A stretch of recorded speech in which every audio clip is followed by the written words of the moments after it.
Hello, and welcome to Anana's creation. Settle in, and let us begin a journey into the mists of time, to an age before ages, when all that we know is nothing but a dream waiting to be born. My name is Arthur, and I will be your guide through the epic tale of the Norse Gods, a story of staggering giants, cosmic cows, and the forging of worlds from chaos itself. Our story starts not with a bang, but with a yawn, a vast, empty, and silent yawn. Before the mountains were raised, before the oceans were filled, before a single star was hung in the sky, there was only the great, gaping void. This void had a name, Ginnungagap. Picture it in your mind. It wasn't darkness, for there was no light to contrast it. It wasn't silence, for there was no sound to break. It was a profound and absolute nothingness, stretching in every direction for an eternity. There was no up, no down, no north, no south. There was no time, for nothing ever happened. It was the great, yawning gap between what was yet to be. But this nothingness was not entirely alone. It was bordered by two immense, primordial realms, each the complete opposite of the other. To the south lay a kingdom of unbearable heat and eternal light. This was Muspelheim, the land of fire. It was a searing, incandescent world of roaring flames, molten rivers, and showers of sparks. The very air shimmered with a heat so intense it could turn stone to liquid. Guarding this fiery frontier was a colossal being named Surtur. He was a giant of living flame, older than any god, and he wielded a sword that burned brighter and hotter than 1,000 suns. He stood his endless watch, waiting for a final day, a day of destiny we shall speak of much later in our tale. To the north lay the antithesis of Muspelheim. This was Niflheim, the realm of ice and mist. It was a place of bone-chilling cold, of endless glaciers, and of thick, swirling fog that obscured all vision. At its heart was the thundering spring, Hvergelmir, the roaring cauldron, from which 11 poisonous rivers, the Ylvigar, flowed out into the frozen wastes. As the venomous water poured out, it met the arctic air of Niflheim and froze instantly into colossal blocks of ice and rime, a frost that was both solid and toxic. For ages upon ages, these two realms existed in their perfect opposition, with the silent void of Ginnungagap lying between them.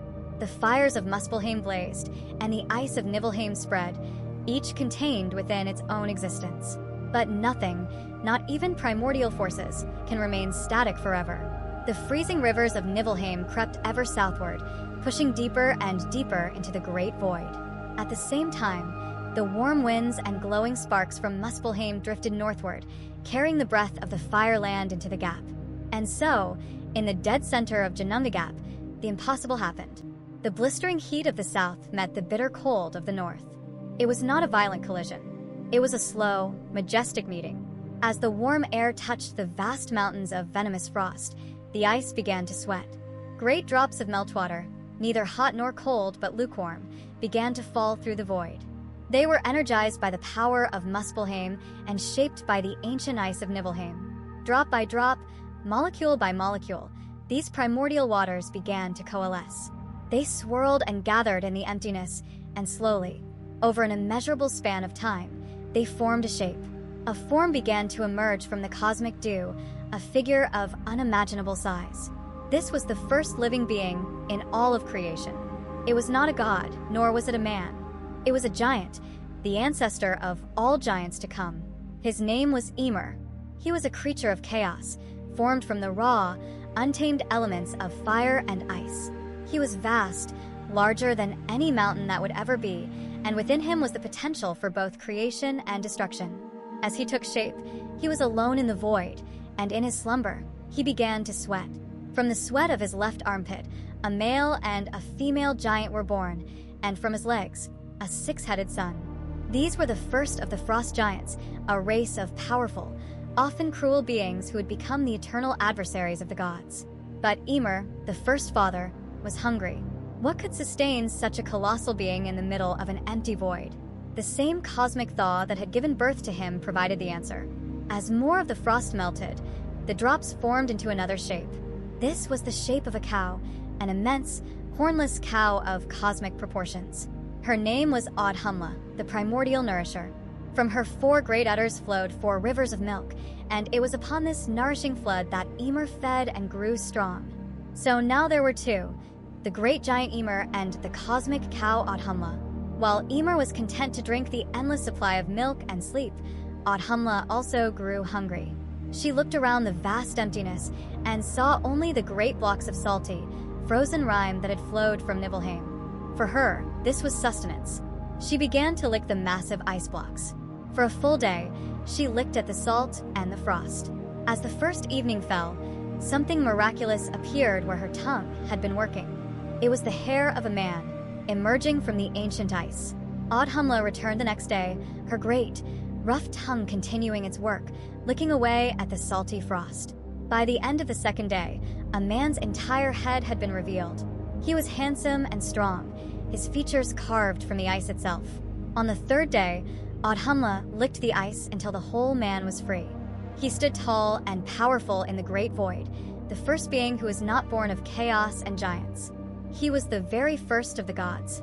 His name was Vili, and with his arrival, the stage was finally set for the true beginning of the worlds. Welcome back.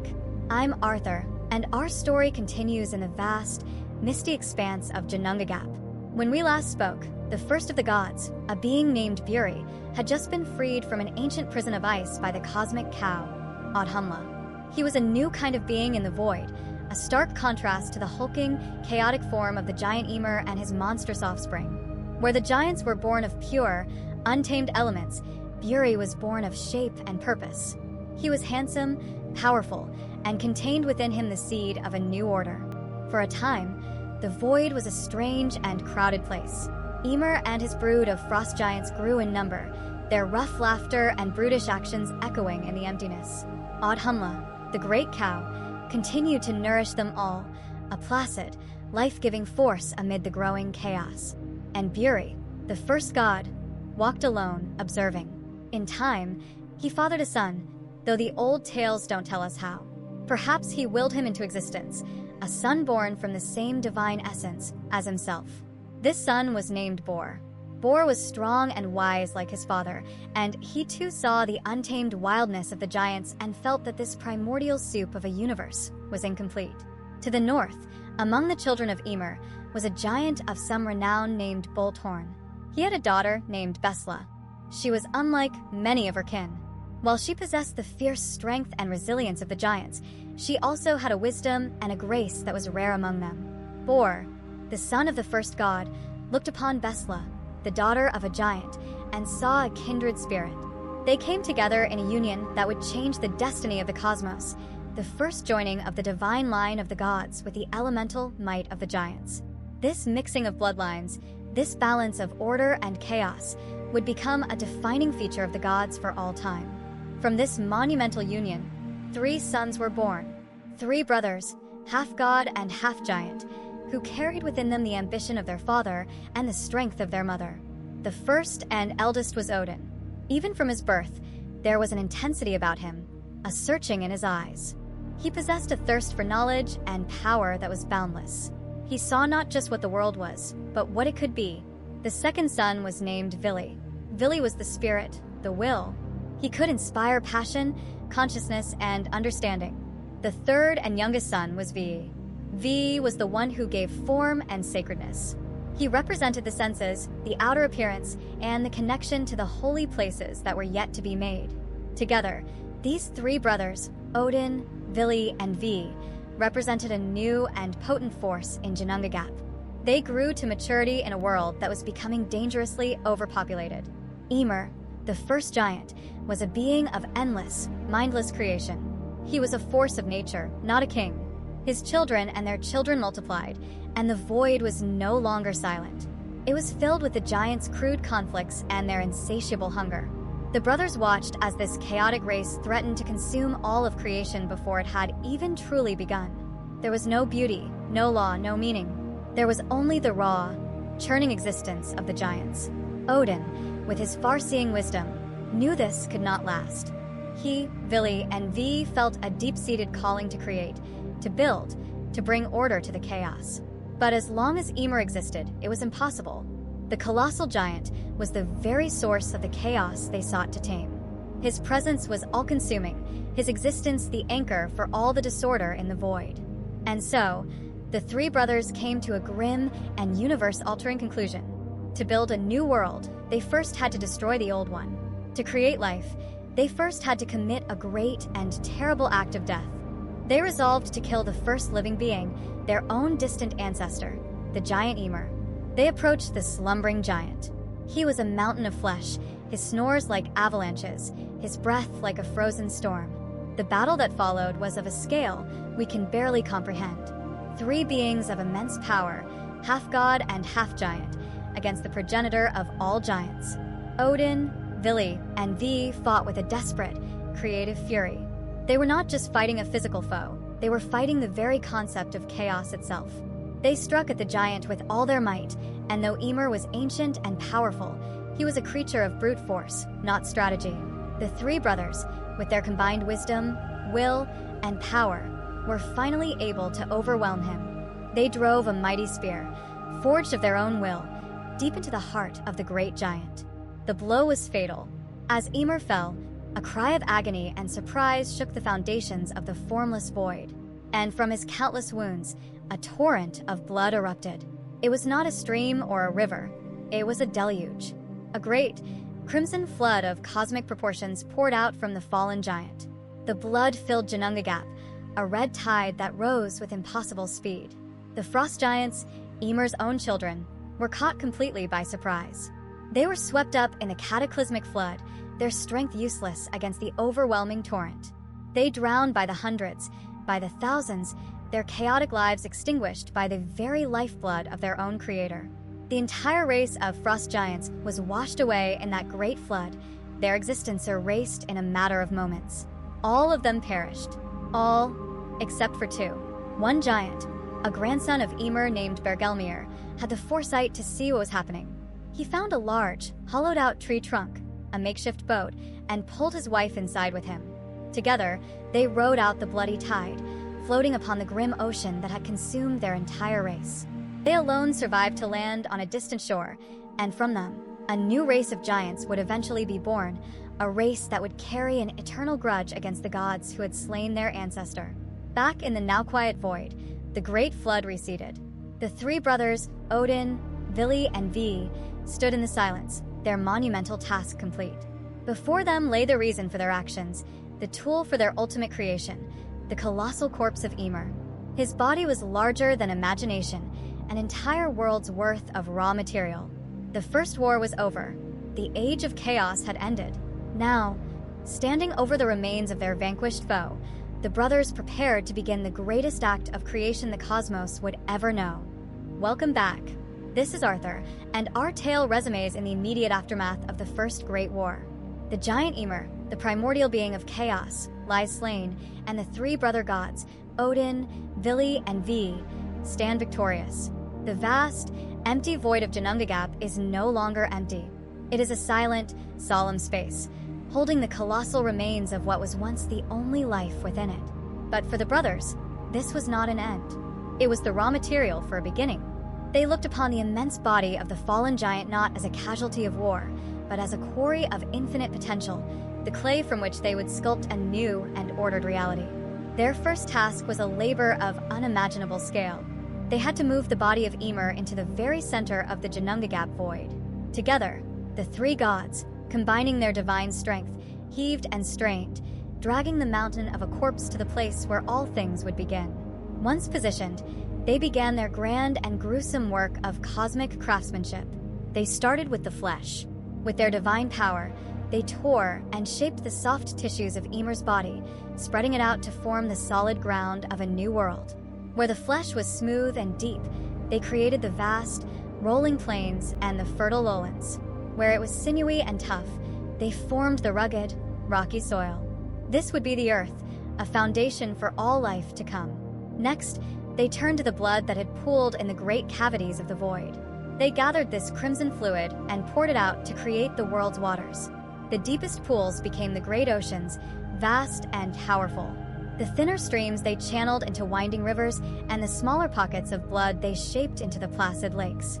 They laid this ocean in a great ring around the land they had created, forming an impassable barrier and a magnificent, world-encircling sea. With the land and sea in place, the world needed topography. It needed height and majesty. For this, the brothers looked to Ymir's skeleton. They gathered his immense bones, some as large as mountain ranges, and piled them high to create the great peaks and stony cliffs of the world. The world's mountain ranges were once the very bones of the first giant. His smaller bone fragments, and all of his teeth and shattered jaw, they ground down and scattered across the land. These became the rocks, the stones, and the pebbles that litter the landscape to this day. The world now had form, but it was a barren vista of flesh and bone, rock and blood. It was lifeless. To remedy this, they took the giant's hair, which was as thick and wild as an ancient forest, and they seeded it across the new earth. From this hair, trees and grasses of every kind sprang forth, along with flowers, mosses, and all the world's vegetation. A green and living blanket began to cover the land. But as they worked, the brothers noticed something. In the decaying flesh of Ymir, small creatures had begun to writhe, like maggots in spoiled meat. These were beings born of the earth's new decay. But the gods, in their wisdom, saw potential in these lowly worms. They decided to grant them intelligence and a semblance of their own form. These creatures became the race of dwarfs. The gods decreed that they would be creatures of the earth, destined to live below the surface, in the caves and deep places of the world. They became master craftsmen, miners, and smiths, hoarding the treasures of the earth and forging magical artifacts, their role in the world's story far from over. Now the world had land, sea, and life, but it was all contained within a shapeless void. It needed a sky. For this, Odin and his brothers took on their most ambitious task yet. They took the massive, hollow skull of Ymir and, with a heave of cosmic strength, they hoisted it up over the entire earth. They set it in place to form the great dome of the heavens, the firmament. To ensure the skull would never fall, they called upon 4 of the newly created dwarfs. They named them Nordri, Sudri, Ostri, and Westri, which, as you might guess, meant north, south, east, and west. They tasked these 4 dwarfs with the eternal duty of holding up the 4 corners of the sky. The world was now enclosed, but the sky was an empty, bone-white dome. The brothers took what remained of Ymir's brain and flung it high up into the air, inside the great skull sky.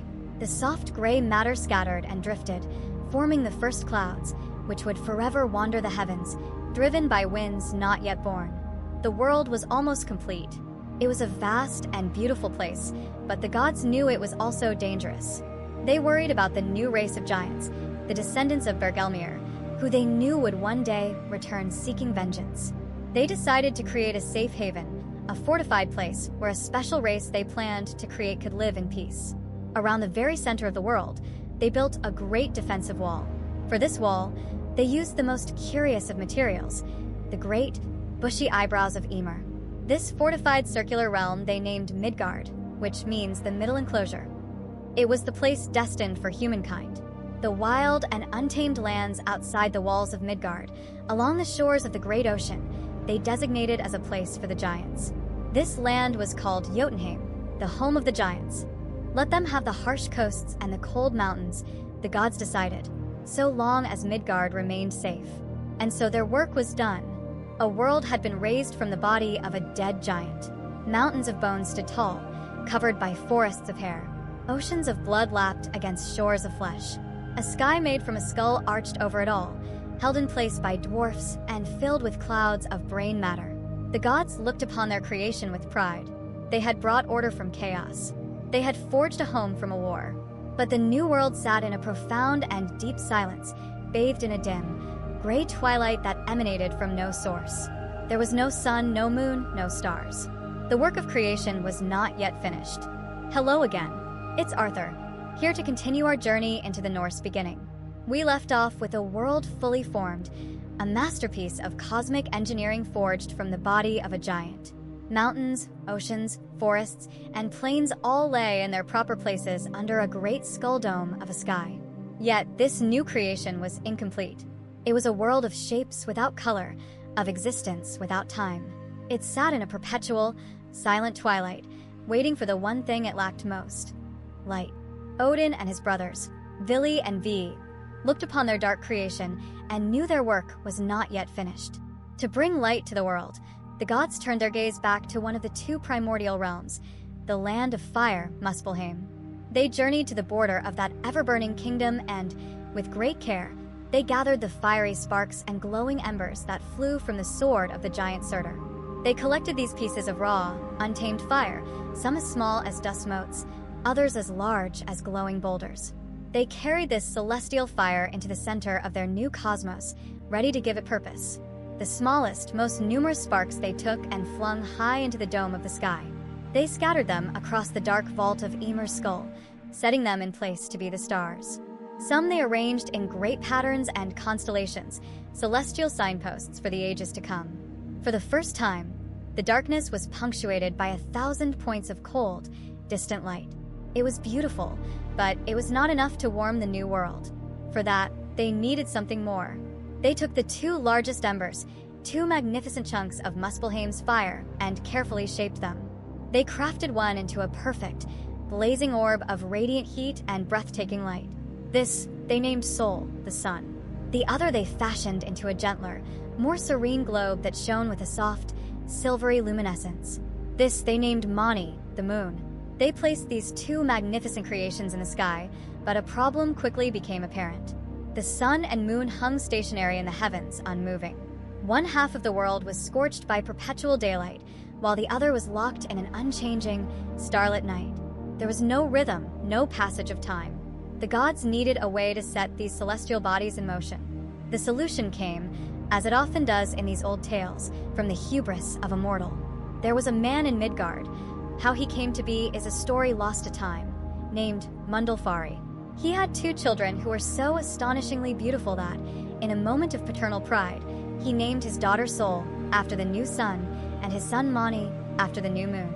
This act of arrogance deeply offended the gods.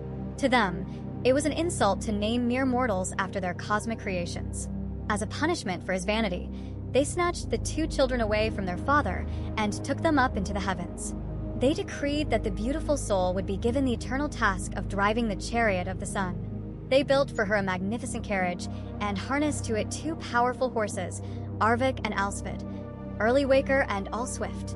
To protect Sol from the ferocious heat of the orb she guided, the gods created a great shield, Svalin, which stood between her and the sun's flames. Her brother, the handsome Mani, was given a similar charge. He was to guide the chariot of the moon across the night sky. And so, day and night as we know it began. Sol would begin her journey, bringing dawn and daylight, and as she finished, Mani would begin his, bringing dusk and the soft light of the moon. But the gods worried. What if the children tired? What if they stopped and time itself ceased to flow? To ensure their journey would be eternal, to give them a reason to never slow down, the gods introduced a terrifying incentive, a perpetual chase. They placed two immense, fearsome wolves in the sky. One wolf, named Skoll, was tasked with chasing the chariot of the sun. The other, named Hati, was tasked with chasing the moon. These cosmic predators would pursue Sol and Mani for all time, their snapping jaws always just behind them. This is why the sun and moon race across the sky. And the old stories say that on a day of a solar or lunar eclipse, it is because one of the wolves has almost caught its prey, plunging the world into a brief and terrifying darkness before the chase resumes. Now the world was complete.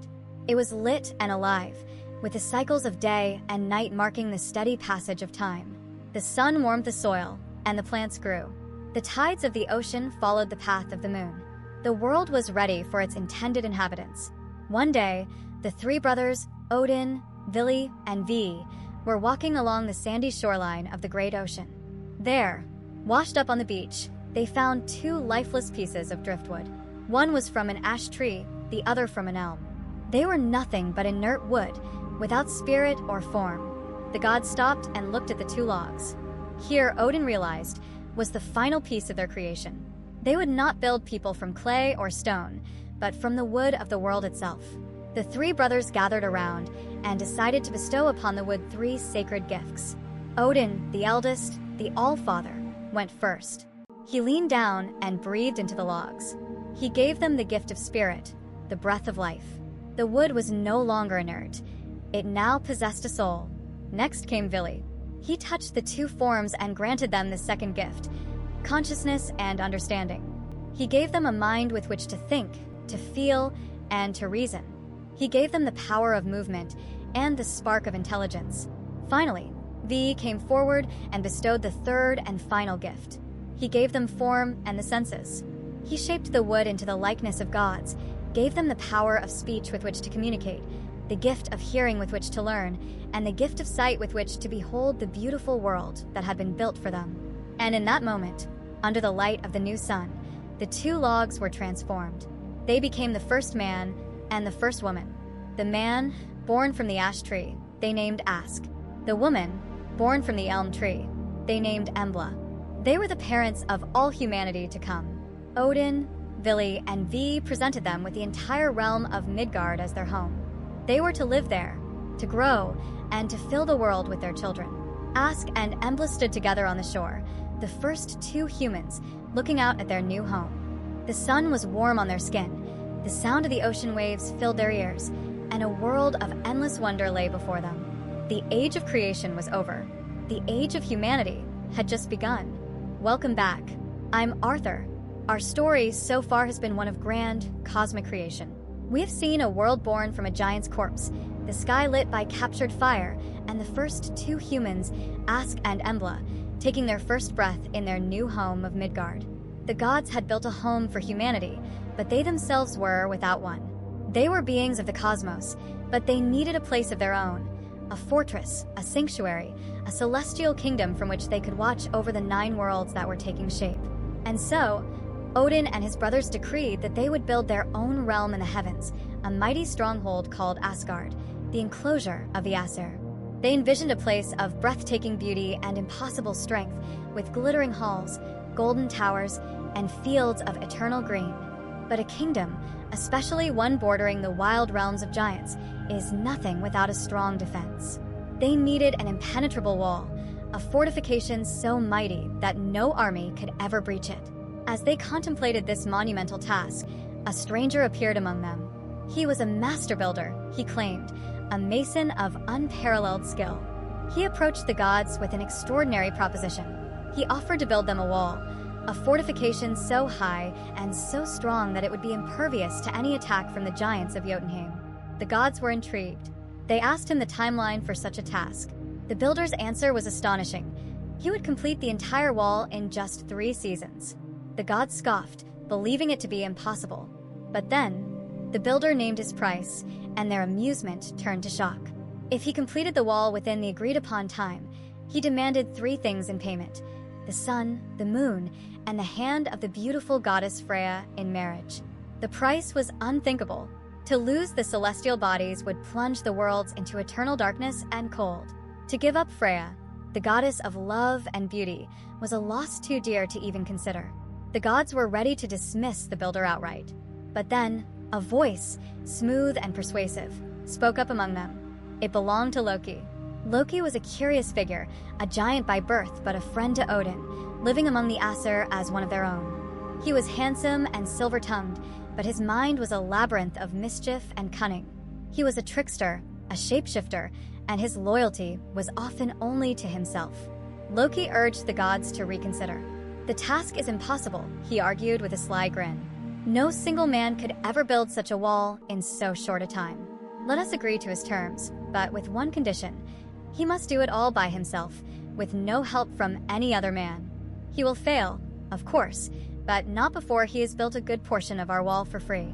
We will get the foundation of our fortress without paying a single thing. The gods were swayed by Loki's cunning logic. It seemed like a foolproof plan. They presented the terms to the builder. He agreed to work alone, but asked for one small concession. Could he use his horse, a powerful stallion named Svalfari, to help him haul the stones? Loki, seeing no harm in it, quickly advised the gods to agree. And so, the bargain was struck. The builder began his work, and the gods watched, confident in their clever scheme. Their confidence soon turned to dread. The builder worked with a speed and strength that was simply not human. And his stallion, Svalfari, was no ordinary horse. The beast was a force of nature, hauling impossibly massive blocks of stone from the quarry as if they were pebbles. Day and night, the man and his horse worked, and the wall grew at an alarming rate. It was a marvel of engineering, perfectly fitted and impossibly high. As the final day of the final season approached, the wall was nearly complete. There was only one gateway left to finish, and a single pile of stones waiting to be hauled. The gods watched in pure terror. The builder was going to succeed. They were going to lose the sun, the moon, and the goddess Freya. Panic erupted in Asgard. The gods turned on the one who had gotten them into this mess. They cornered Loki, their faces grim with fury. "This is your fault, trickster," Odin boomed. "You convinced us this was a wise course of action. Now you will fix it, or you will suffer a most painful death." Loki, seeing the very real threat in their eyes, promised he would find a way to sabotage the builder's work. His mind raced, and as always, it settled on a solution born of deception and magic. That evening, as the builder and Svalfari prepared to haul the final stones for the gateway, a beautiful mare suddenly trotted out from the nearby forest. She was a vision of equine perfection, and she called out to the stallion with an alluring neigh. Svalfari, who had worked tirelessly for months, was instantly captivated. He broke free from his harness and charged after the mare, who playfully led him on a chase deep into the moonlit woods. The builder screamed for his horse, but it was no use. He spent the entire night searching in vain. The beautiful mare, of course, was none other than Loki in a magically shifted form. When the sun rose on the final day, the deadline had passed. The builder had failed to complete the wall. The bargain was void. The builder let out a roar of pure rage that shook the foundations of Asgard, and in that moment, his disguise melted away. Before the gods stood no mere mason, but a hulking, furious frost giant. He had been so close to robbing the gods of their most prized treasures. As he raised a colossal fist to smash the work he had done, a new sound filled the air: the crack of thunder. Thor, the mighty god of thunder, had returned from a journey battling giants in the east. He arrived swinging his great hammer, Mjolnir.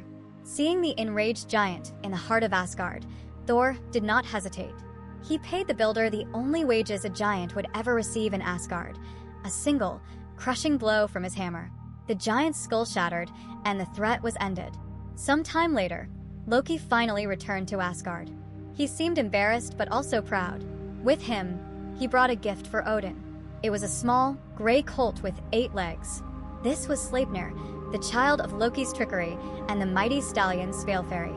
The colt would grow to become Odin's personal steed, the fastest and greatest horse in all the 9 worlds. The gods finished the final gateway themselves, and their realm was at last secure. Asgard was safe, but the gods had learned a valuable lesson about the double-edged nature of their new companion. Loki had saved them, but only from a disaster he himself had created. Welcome back. I am Arthur, your guide on this journey. We have witnessed the birth of a world, the establishment of a celestial kingdom, and the first hints of the complex personalities that rule it, from the wisdom of Odin to the might of Thor and the cunning of Loki. But the realms we have spoken of, Midgard, the home of humans, and Asgard, the fortress of the gods, are but 2 small parts of a much larger, more intricate, and far more wondrous reality. Today, we zoom out to see the grand architecture of the Norse cosmos, a design held together by the greatest and most sacred entity of all, the World Tree. Its name is Yggdrasil. It is an immense and ancient ash tree, so vast that its scale defies mortal comprehension. Yggdrasil is the very axis of existence, the pillar upon which all of creation is supported.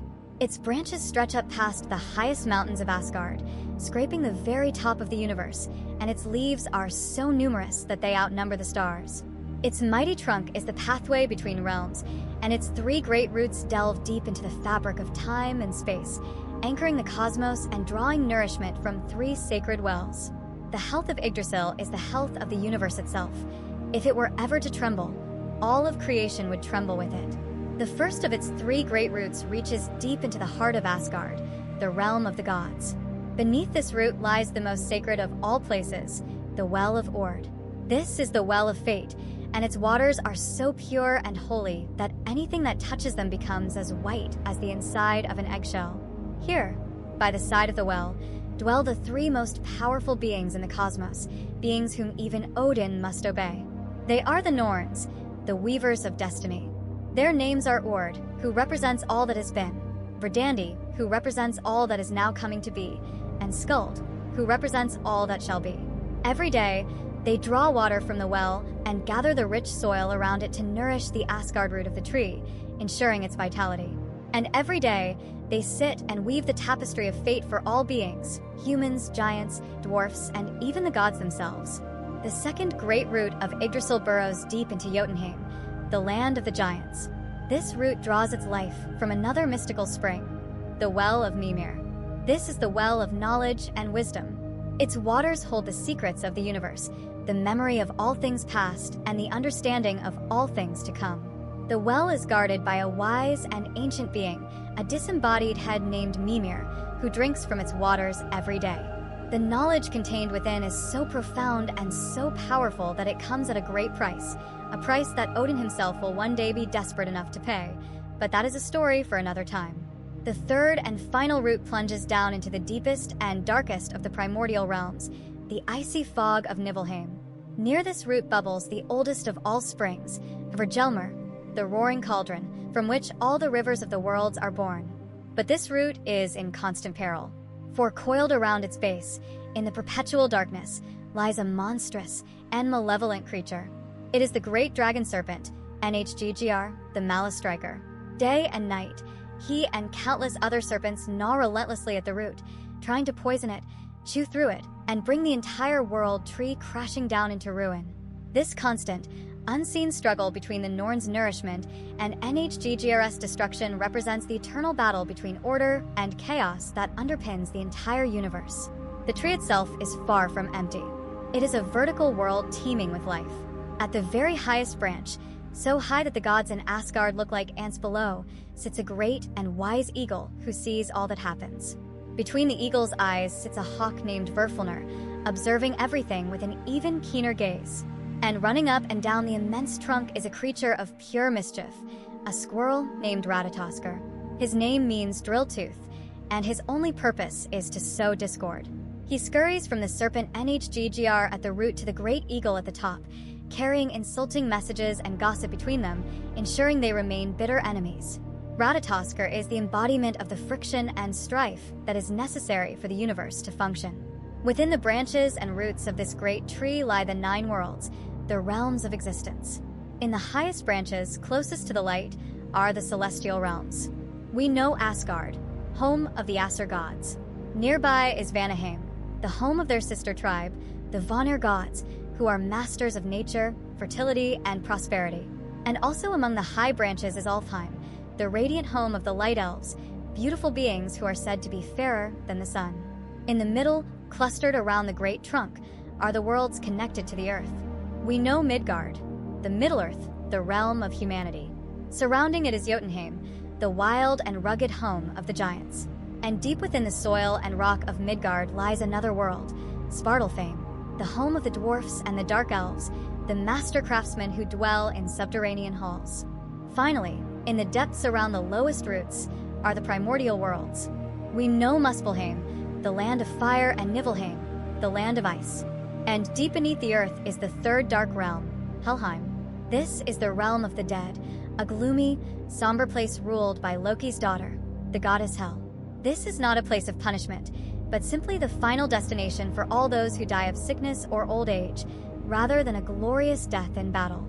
To travel between these worlds is not easy, but connecting Asgard to Midgard is the most spectacular path of all, the Bifrost Bridge. It is a shimmering, quivering rainbow of burning light, a bridge only the gods can cross.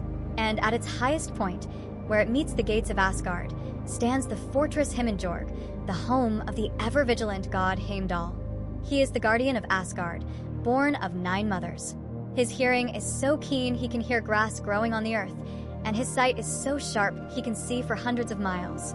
He never sleeps, standing guard with his great horn, Gyllerhorn, ready to sound the alarm at the first sign of invaders. And so the stage is now fully set. An entire cosmos of 9 distinct worlds, all connected by the life-giving branches of the great tree Yggdrasil. A universe filled with gods, giants, elves, dwarfs, and humans, all living out the fates woven for them by the Norns. Now that we understand the lay of the land, we can truly begin to explore their stories. Welcome back. I'm Arthur. We have now mapped the great cosmic tree, Yggdrasil, and the 9 worlds that nestle in its boughs and roots. We have established Asgard as the home of the divine, a shining fortress ruled by Odin and his kin, the gods known as the Aesir. But as I mentioned, the gods are not one single, monolithic family. High in the branches of Yggdrasil, in a realm of unsurpassed natural beauty called Vanaheim, lived another tribe of gods, the Vanir. Where the Aesir were gods of war, law, and power, the Vanir were gods of the earth, of fertility, prosperity, and a deep, potent magic called Sigr. For a long time, these two divine families existed separately, aware of each other, but not yet intertwined. This chapter tells the story of how that peace was broken, the first war in all creation, and the unification that made the gods stronger than ever before. The trouble began with the arrival of a mysterious woman in Asgard. Her name was Gullveig, which translates to gold greed, and her name perfectly described her nature. She was a practitioner of the Vanir magic, Sigr, and her power was matched only by her insatiable lust for gold. She would sit for hours, admiring her treasures, and her very presence began to have a corrupting effect on the minds of the Aesir. They, who had valued honor, courage, and wisdom, found themselves consumed by thoughts of avarice and jealousy. Oaths were forgotten, and friendships were strained as the poison of greed seeped into their hearts. Odin and the other leaders of the Aesir saw this corruption spreading and knew they had to act.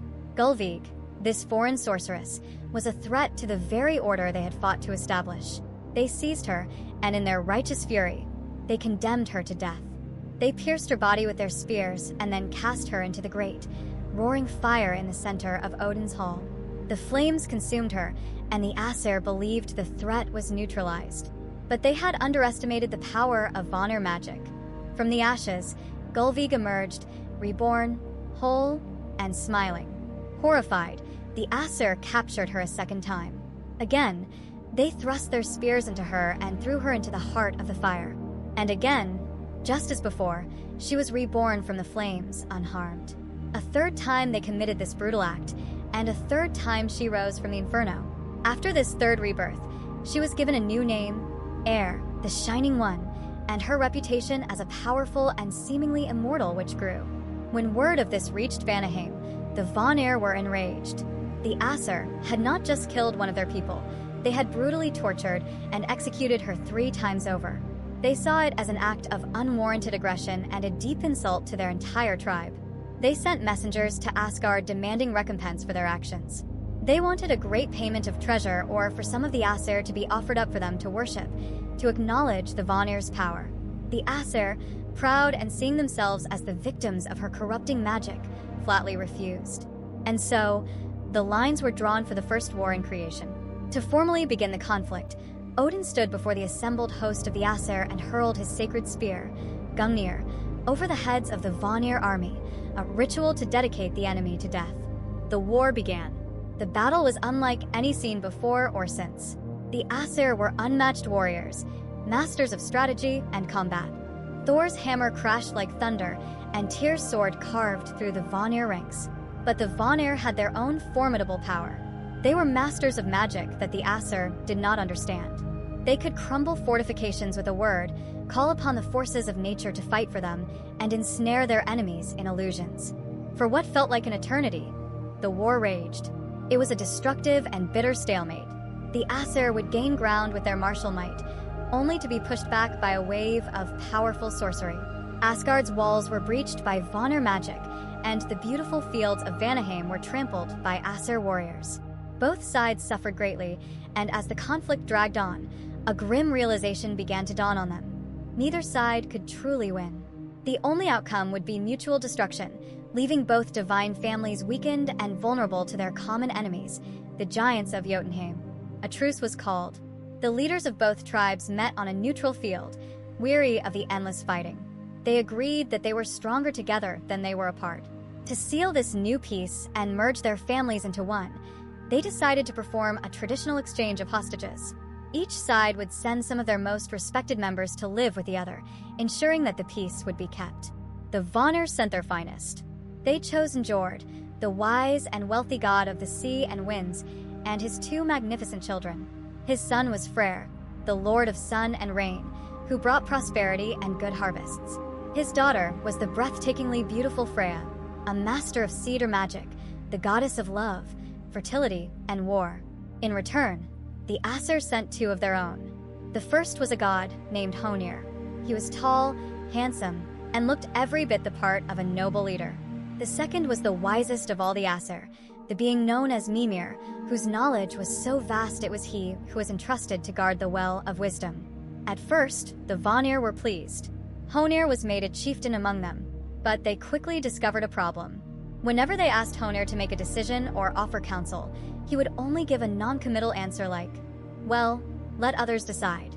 The Vanir soon realized that without Mimir by his side to whisper advice, Honir was utterly indecisive and useless as a leader. They felt they had been cheated in the exchange, given a hollow figurehead in return for their most cherished gods. In a fit of rage at this perceived trickery, the Vanir seized Mimir, beheaded him, and sent his head back to Asgard. This gruesome act could have shattered the fragile peace and plunged the gods back into war.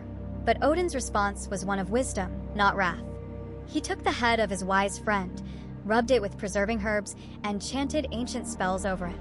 He restored the head's power of speech, ensuring that Mimir's vast knowledge would not be lost. From that day forward, Odin often consulted the head of Mimir, and it would reveal to him secrets from across the 9 worlds. Despite the brutal incident, the peace held. The hostage exchange was accepted as complete.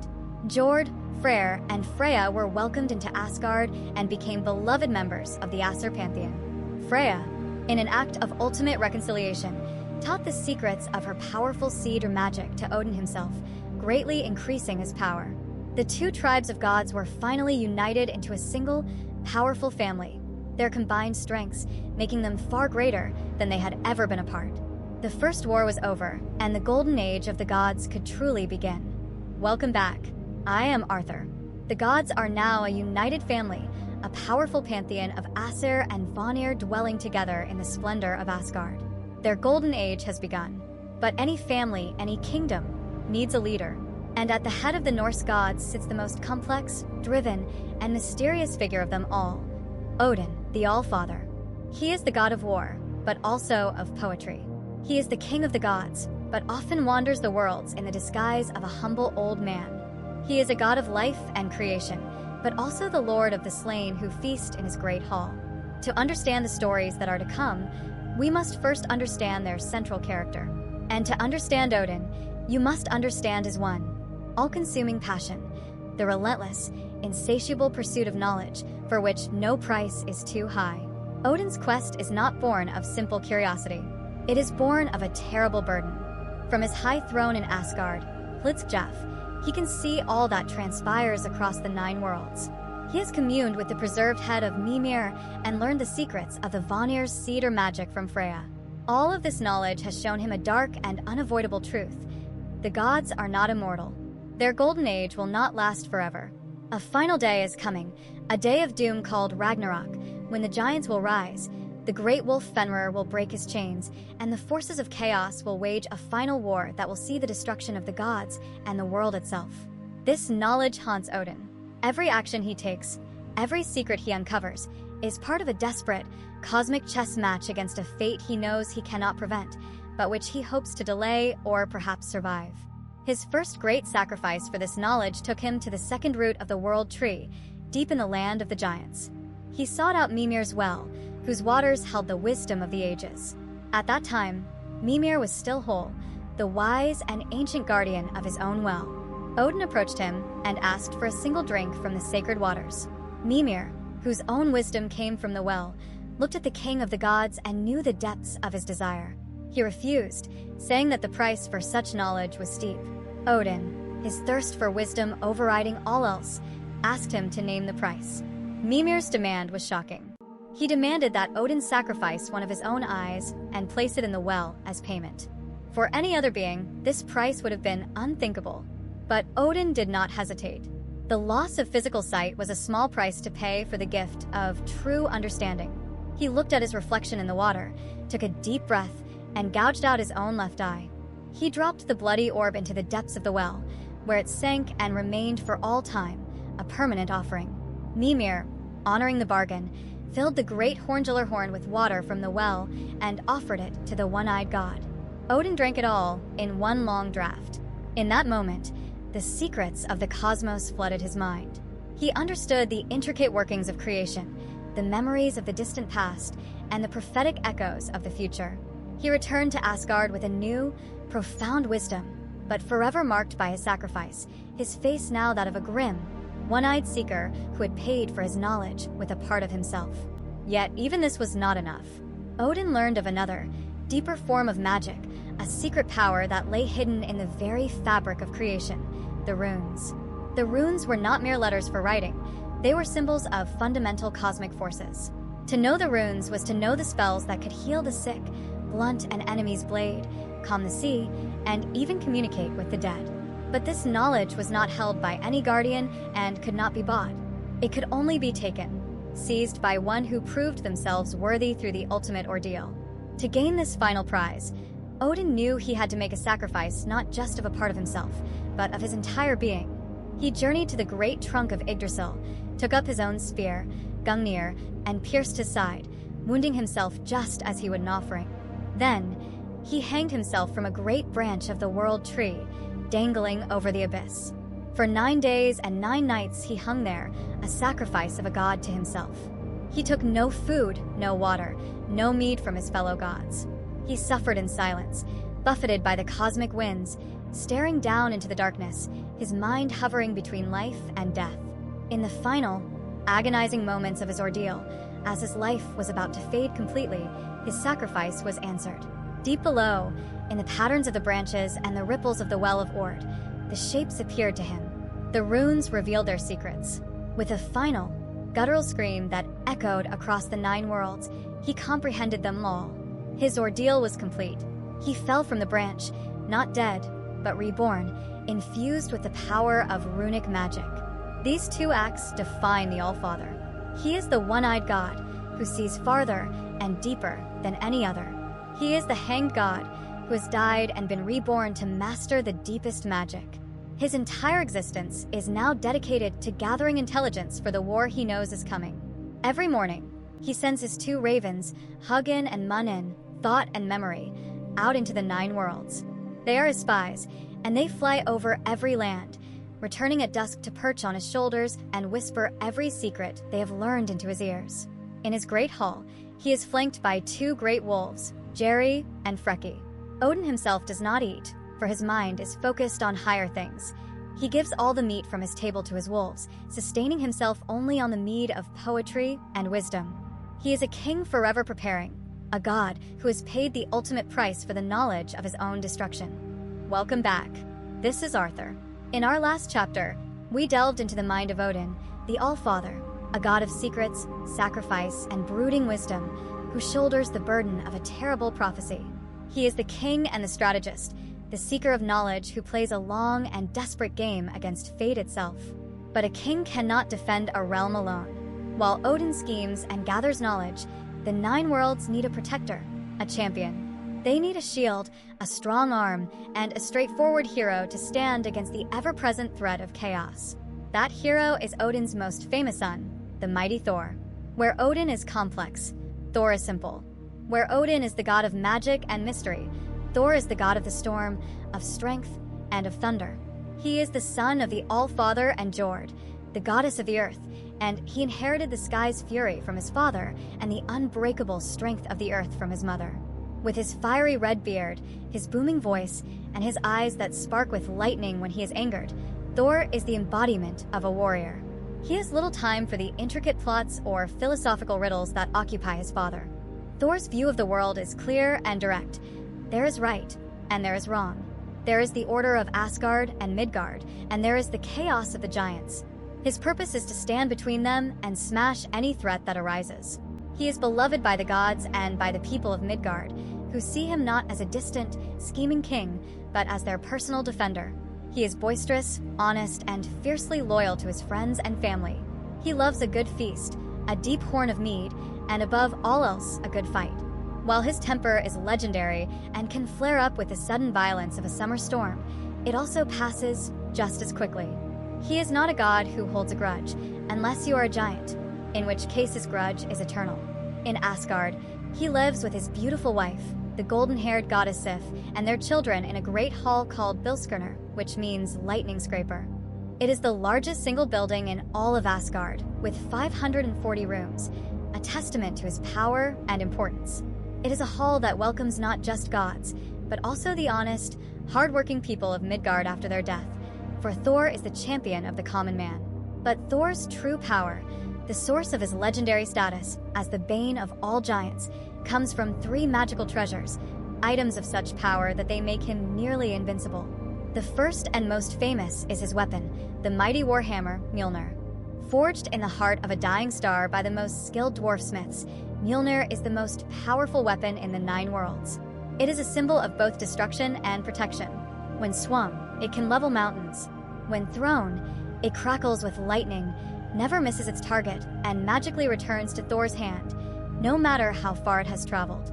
While it is the bane of every giant and monster, it also has a sacred, protective purpose.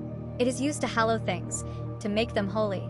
It is with Mjolnir that the gods bless marriages and sanctify important events.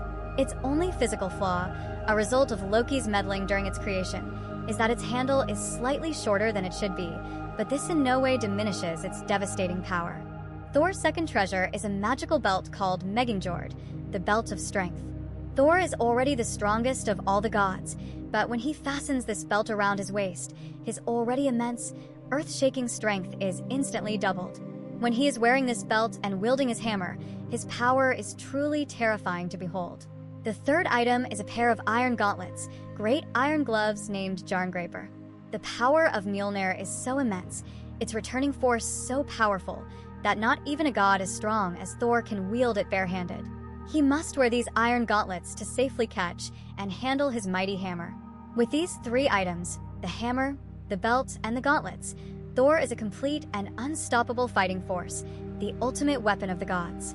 His method of travel is as loud and impressive as he is. He does not ride a noble steed like his father. Instead, Thor rides across the sky in a great chariot pulled by 2 formidable male goats. Their names are Tangrisnir, the teeth snarler, and Tangjost, the teeth grinder. As his chariot rumbles across the heavens, its wheels create the sound of thunder that mortals hear below in Midgard. These goats possess a truly remarkable magic.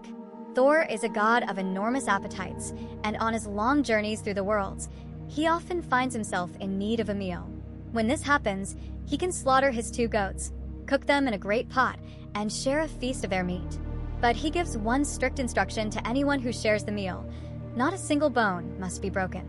After the meal is finished, Thor gathers up all the bones, lays them upon the flayed hides of the goats, and raises his hammer, Mjolnir.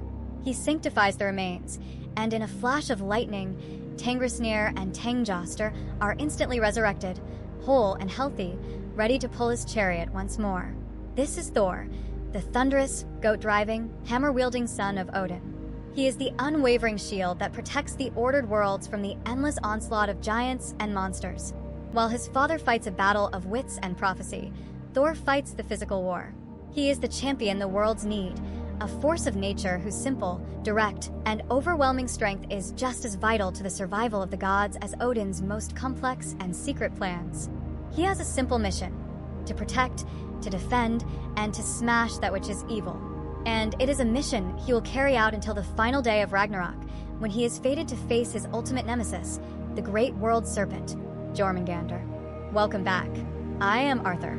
We have now met the 2 great pillars of Asgard's power.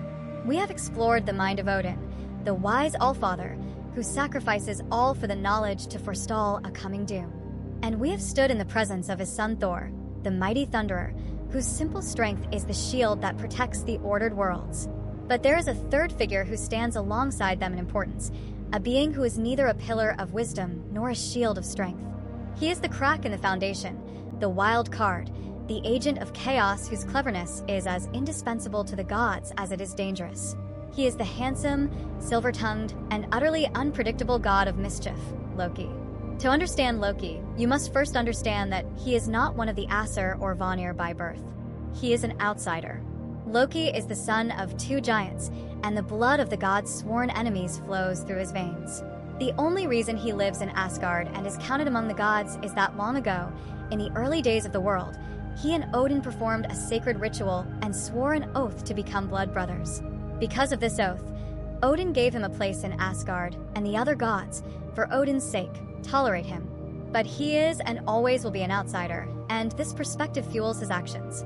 He sees the gods' pride, their honor, and their laws not as sacred truths, but as a game to be played, with rules that are made to be bent and broken. Loki is the very embodiment of the trickster.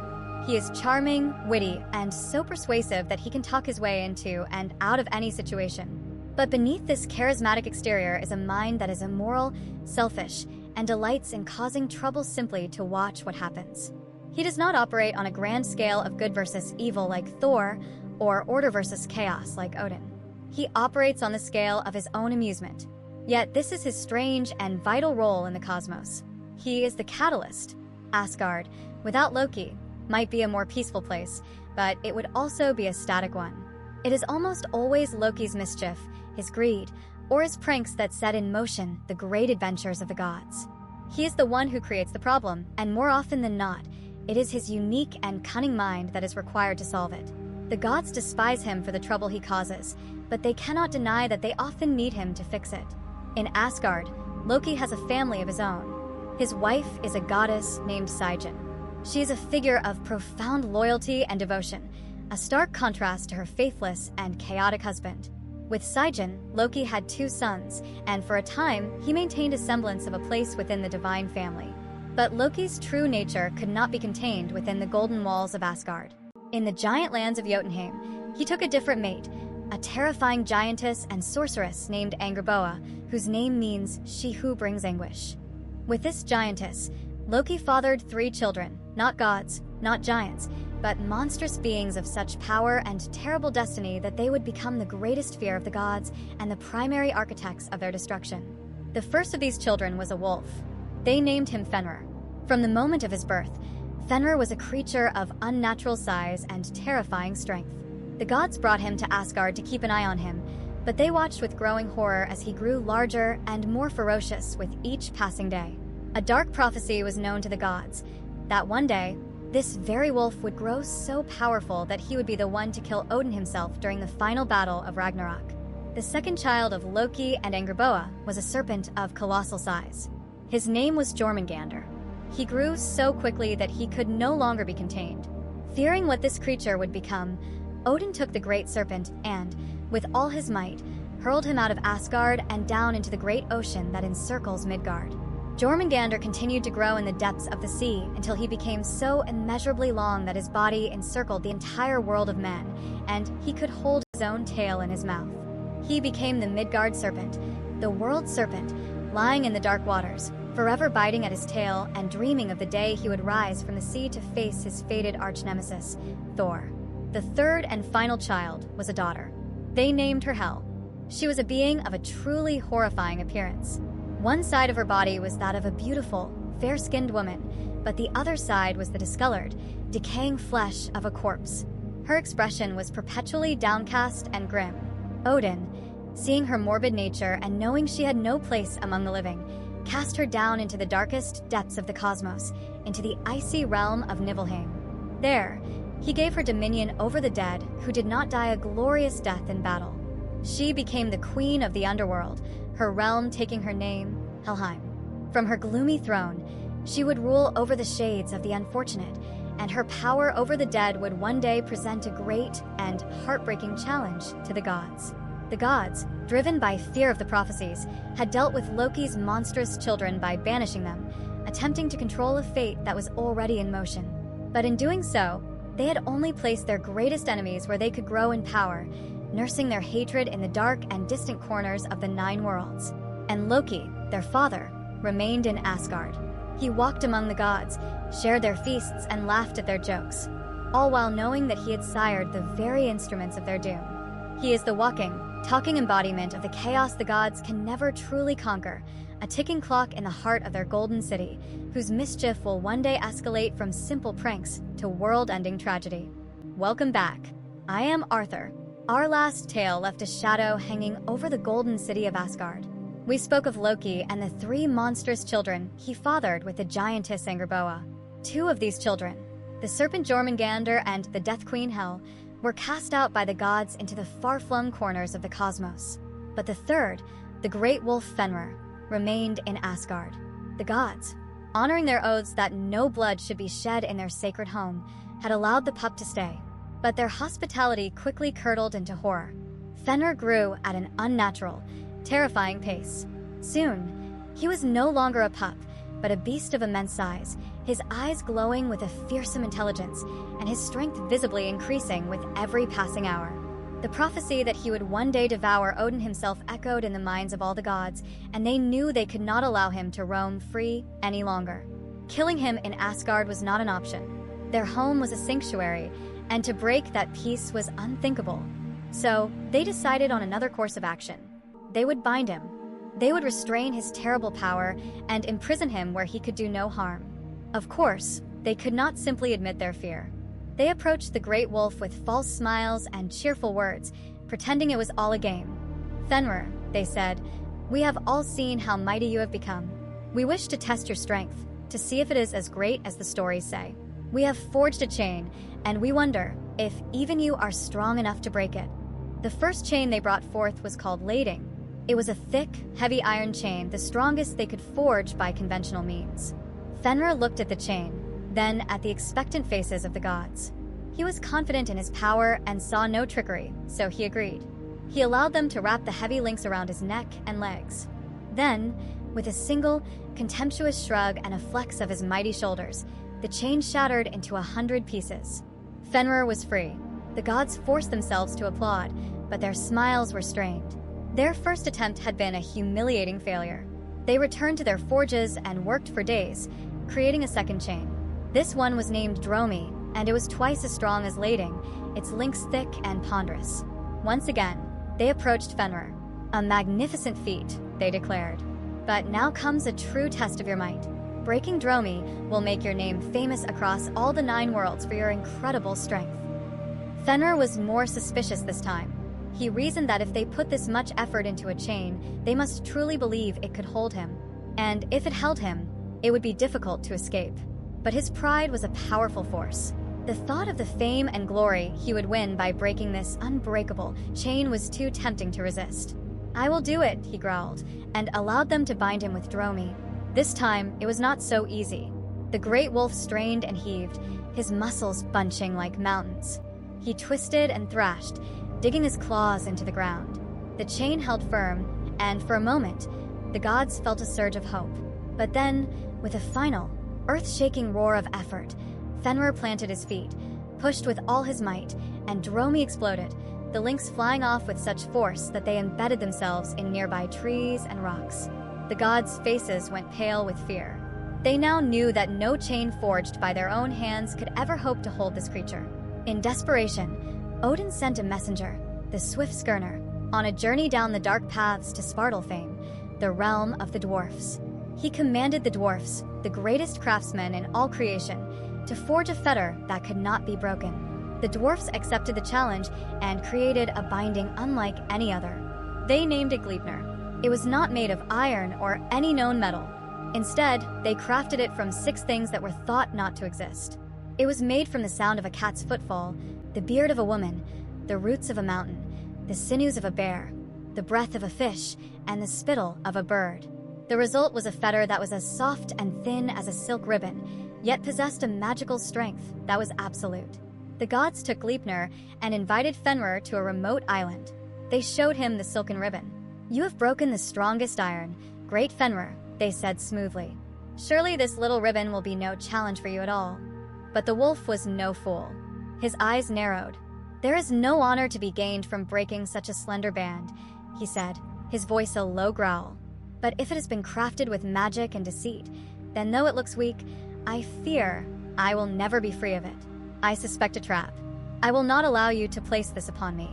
The gods taunted him, calling him a coward, but Fenrir held firm. "I will not," he repeated, "unless one of you is willing to place your hand in my mouth as a pledge.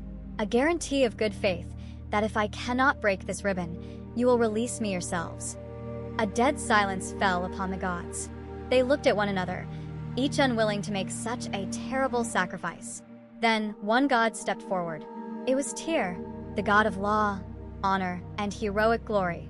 He was the bravest of them all, and his word was his bond. Without a word, He walked up to the great wolf and placed his right hand between Fenrir's massive, sharp-toothed jaws. With the pledge in place, the other gods quickly bound Fenrir's legs with a silken ribbon, Gleipnir. The wolf watched them, then took a deep breath and tried to stand. The ribbon held. He flexed his muscles, but it did not break. He thrashed and struggled with all his terrifying might, but the more he fought against Gleipnir, the tighter the magical ribbon became. He was held fast. Seeing that he was finally captured, the gods let out a great shout of relieved laughter. All of them laughed, that is, except for one. Tyr stood silent, his face grim. Fenrir, hearing their laughter and feeling the unbreakable bond, knew he had been betrayed. With a final, sickening crunch, he snapped his jaws shut, severing Tyr's hand at the wrist. The gods, their laughter dying in their throats, quickly took the end of Gleipnir, passed it through a great stone slab, and anchored it a mile deep in the earth. To silence the wolf's endless, furious howls, they thrust a sword into his mouth, with a hilt on his lower jaw and the point against his palate. There he would remain, bound by the god's trickery and a broken oath, the foam from his rage forming a river. And there he waits still, dreaming of his revenge, waiting for the day of Ragnarok, when all bonds will be broken. Welcome back. I am Arthur. Our last story was a dark one, a tale of broken oaths and a necessary betrayal that left the great wolf Fenrir bound and the god of honor, Tyr, maimed. It was a story born of fear and prophecy. Today, we turn to a story born of something much simpler, yet just as consequential, a single act of pointless, malicious mischief. It is a story that begins with a cruel prank and ends with the creation of the most powerful and famous artifacts in all the 9 worlds, including the mighty hammer of Thor. And as you might have guessed, at the very center of it all is the god of mischief, Loki. The story begins one morning in Thor's great hall, Bilskirnir. Thor's wife, the goddess Sif, was famous for one feature above all others, her magnificent hair. It was as golden as the summer sun and flowed down her back like a field of ripe barley. It was a symbol of her beauty and of the earth's fertility. One night, fueled by a mischievous impulse that had no reason other than his own amusement, Loki crept into Thor and Sif's bedchamber. While the goddess slept, he took out a sharp blade and, with silent, wicked skill, he cut off every last strand of her beautiful golden hair, leaving her completely and shamefully bald. He then slipped away, snickering to himself. When Thor awoke and saw what had been done to his beloved wife, his grief quickly turned into an all-consuming rage. The thunder god's fury was a thing of legend, and it shook the very foundations of Asgard. There was only one person in all the 9 worlds who would dare to do such a thing. Thor found Loki and seized him, his grip like iron. He began to, one by one, break the bones in Loki's body. Just as Thor was about to shatter his skull, Loki, screaming in pain and terror, managed to gasp out a promise. "I'll fix it," he shrieked. "I swear a sacred oath. I will go to the dwarfs, to Svartalfheim, and I will make them forge a new head of hair for Sif, made of the purest gold. And it will grow, I swear it, just like her real hair did." Thor, still gripping Loki tight enough to crush him, growled that he had better bring back more than just hair to make up for this insult. Loki readily agreed, and Thor released him. Limping and bruised, Loki traveled down the dark paths to the subterranean realm of the dwarfs. He first sought out 2 master smiths known as the Sons of Ivaldi. With his silver tongue, he flattered them and challenged their skill, convincing them to undertake his task. The dwarfs set to work in their magical forge and soon produced 3 masterpieces. The first was the golden hair for Sif, as fine as silk and enchanted to grow the moment it touched her head. The second was a magnificent ship they named Skidbladnir. It was large enough to hold all the gods of Asgard, but it was so cleverly made that it could be folded up like a piece of cloth and carried in a pocket. Furthermore, whenever its sail was raised, it would catch a fair wind to carry it to its destination. The third treasure was a deadly spear called Gungnir, perfectly balanced and enchanted to never miss its target. Loki, now in possession of 3 incredible treasures, felt his usual arrogance return. Instead of leaving quietly, he sought out 2 other dwarf brothers, Brokkr and his brother Eitri, who was renowned as the greatest smith of all. Loki showed them the treasures he had and began to boast. "These are the finest things ever made," Loki declared. "I wager that you 2 could never forge anything of equal worth. I will bet my own head on it." Brokkr, deeply insulted by the challenge, accepted the wager immediately. The brothers went to their forge. Eitri placed a pigskin in the fire and told Brokkr to work the bellows without stopping, not even for a second, or the treasure would be ruined. As Eitri left to prepare his magics, Loki transformed himself into a large fly and bit Brokkr hard on the hand. Brokkr winced, but did not stop pumping. Eitri returned and pulled from the forge a magnificent golden boar, which they named Gullinbursti. Its bristles glowed in the dark, and it could run faster than any horse through the air or across the sea. Next, Eitri placed a lump of gold in the forge, and again commanded Brokkr not to stop pumping. This time, Loki the fly bit Brokkr on his thick neck, twice as hard as before. Brokkr grunted in pain, but his rhythm on the bellows never faltered. Eitri returned and drew out a beautiful golden ring, which they named Draupnir. It was enchanted so that every 9th night, it would magically drip 8 new gold rings of the same weight and quality. For the final and most important treasure, Eitri placed a huge block of iron in the forge. "This will be our masterpiece," he said. "Any interruption now will be a catastrophe." Loki, desperate to win the bet and save his own head, landed on Brokkr's eyelid and bit down with all his might. The pain was immense, and blood began to stream down into Brokkr's eye, blinding him. For just a single, fleeting moment, Brokkr lifted one hand from the bellows to wipe the blood away. It was a tiny interruption, but it was enough. Eitri returned and pulled their final creation from the fire. It was a colossal war hammer of immense power. "It is Mjolnir," Eitri said, "the most powerful weapon imaginable. But because of your interruption, the handle is a little too short." Brokkr and Loki traveled back to Asgard to have their treasures judged. The gods Odin, Thor, and Freyr sat as the judges. Loki went first. He gave the golden hair to Thor, who placed it on Sif's head, where it immediately took root and grew. He gave the ship Skidbladnir to Freyr and the unstoppable spear Gungnir to Odin. The gods were amazed. Then Brokkr came forward. He gave the ring Draupnir to Odin as a source of endless wealth. He gave the golden boar Gullinbursti to Freyr to pull his chariot. And finally, he presented the hammer Mjolnir to Thor. "With this hammer," Brokkr declared, "you'll be able to strike as hard as you wish. It will never fail, and it will always return to your hand. It will be your greatest defense against the giants." The gods deliberated for only a moment. While all 6 treasures were marvels, they unanimously declared that Mjolnir was the greatest of them all. The protection it offered Asgard was a gift beyond price. Brokkr had won the bet. The dwarf strode over to Loki with a sharp knife. "Your head is mine," he growled. Loki's eyes widened in panic. "Wait," he cried. "You may have my head, it is true, but you have no claim upon my neck. I wagered my head, not my neck, and you cannot take one without cutting the other." The gods had to admit that Loki's clever wordplay had saved him. Brokkr, enraged at being cheated of his prize, would not be denied a punishment.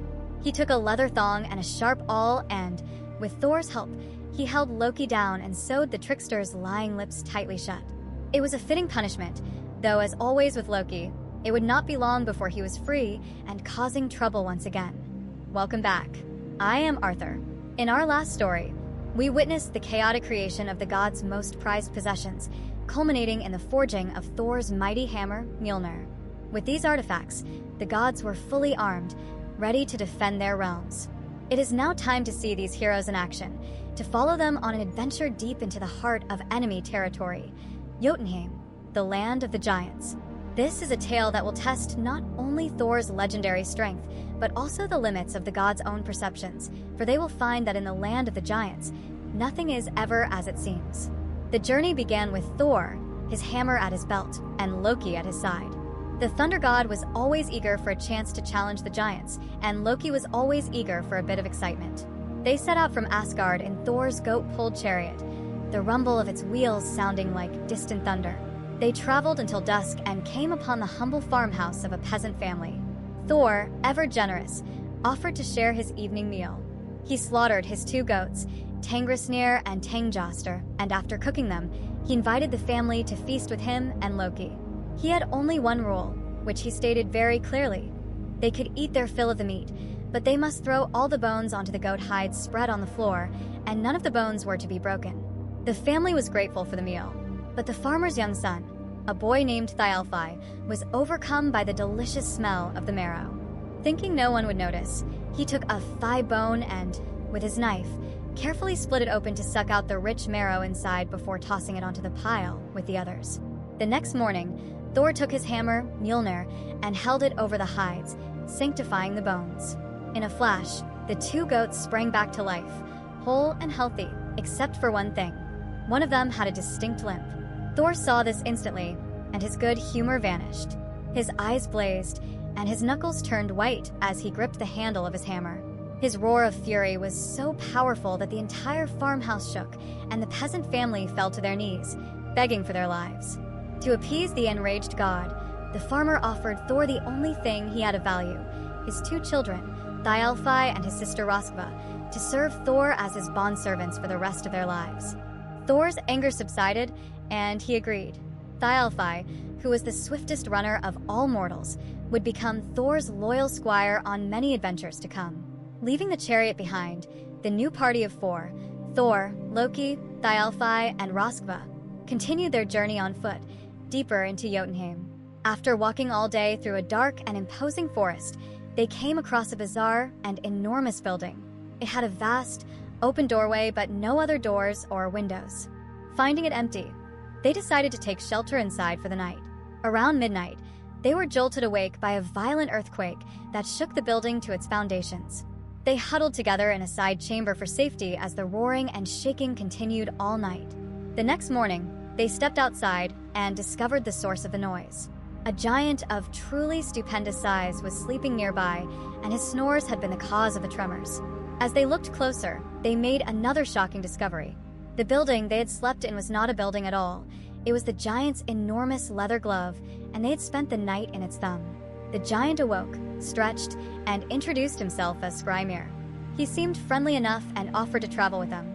He even offered to carry their meager sack of provisions in his own enormous backpack to lighten their load. The gods agreed. That evening, Skrymir found a place to rest and immediately fell into a deep sleep, his snores once again shaking the forest. When Thor and the others grew hungry, they went to retrieve their food from the giant's pack, only to find that he had tied it shut with such a complex and magically tight knot that even Thor could not undo it. Enraged and hungry, Thor took up Mjolnir, strode over to the sleeping giant, and swung the hammer down with all his might upon Skrymir's forehead. The giant stirred. "Did a leaf fall on my head?" he mumbled, and went back to sleep. A second time, Thor, now truly furious, struck the giant's skull with a blow that would have leveled a mountain. Skrymir awoke again. "An acorn must have fallen on me," he said, rubbing his head before dozing off. Utterly incensed, Thor delivered a third and final blow with every ounce of his divine strength. Skrymir sat up. "There are birds in this tree, I think," he said. "A piece of their nest just fell on me. Are you awake?" With that, he departed, pointing them toward the nearby castle of the giant king, Asgard Loki. Thor and his companions finally arrived at the king's fortress. It was so tall that they had to crane their necks back to see the top. The gate was locked, so they had to humiliatingly squeeze between the bars to get inside. In the great hall, they were met by the king himself, Asgard Loki, who looked down on them with a mocking smile. "Well now," he sneered, "I recognize the little one as Thor of Asgard, but perhaps you are not as mighty as the stories say. No one is welcome here unless they can prove themselves a master of some craft or skill. In what contest will you prove your worth?" Loki, famished from the night before, stepped forward. "There is no one who can eat faster than I can," he boasted. Asgard Loki called for a long wooden trough filled with meat to be brought out and seated Loki at one end and his champion, a thin giant named Logi, at the other. The contest began. Loki ate with incredible speed, devouring all the meat on his side of the trough, leaving nothing but bare bones. But when he looked up, he saw that Loki had not only eaten all the meat, but had also consumed the bones and the entire wooden trough as well. Loki had been defeated. Next, the swift-footed boy Thialfi was challenged to a race against a youth named Hugi. Thialfi ran faster than he ever had in his life, but Hugi was so fast that he reached the end of the course and ran back to the starting line to greet Thialfi before the boy had even reached the halfway mark. Thialfi had been soundly defeated. Finally, it was Thor's turn. Asgard Loki offered him a drinking contest. A servant brought out a large, curved drinking horn. "A worthy warrior should be able to empty this horn in a single drink," the king said. "Most can do it in 2, but surely no one would need 3. Thor put the horn to his lips and drank a draught so deep and long that he felt his lungs would burst. But when he lowered the horn, the level of the liquid had barely dropped. Annoyed, he took a second, even larger drink, but the level went down only slightly more. In a final, desperate attempt, he drank a third time until he could drink no more, but the horn was still nearly full. He had failed. Humiliated, Thor demanded another challenge. "Very well," Utgard Loki said with a smirk. "My men often play a child's game. Let's see if you can lift my cat from the floor." A large, gray cat padded into the hall. Thor, scoffing at the simple task, put his arms around the cat's belly and lifted with all his might, even calling upon the power of his belt of strength. But the cat's back simply arched higher and higher. Strain as he might, Thor could only manage to lift one of its paws from the ground before he collapsed, exhausted. He had failed again. In a final fit of rage, Thor demanded to wrestle anyone in the hall. Utgard Loki looked around thoughtfully. "I see no one here who would not consider it beneath them to wrestle you," he said. "But let us call for my old nurse, Ellie. She has brought down men who seemed stronger than you." An ancient, frail-looking old woman hobbled into the hall. Thor gritted his teeth and grappled with her. To his astonishment, the old woman was impossibly strong. The more he struggled, the more steadfast she became. After a long and grueling match, the old woman forced the mighty god of thunder down onto one knee. The contest was over. Thor, the champion of Asgard, had been utterly and completely defeated. The next morning, Thor and his companions were escorted out of the fortress by Utgard Loki himself. Once they were clear of the gates, the giant king finally spoke the truth. "Now that you are out of my city, which you shall never enter again, I will tell you what you truly saw.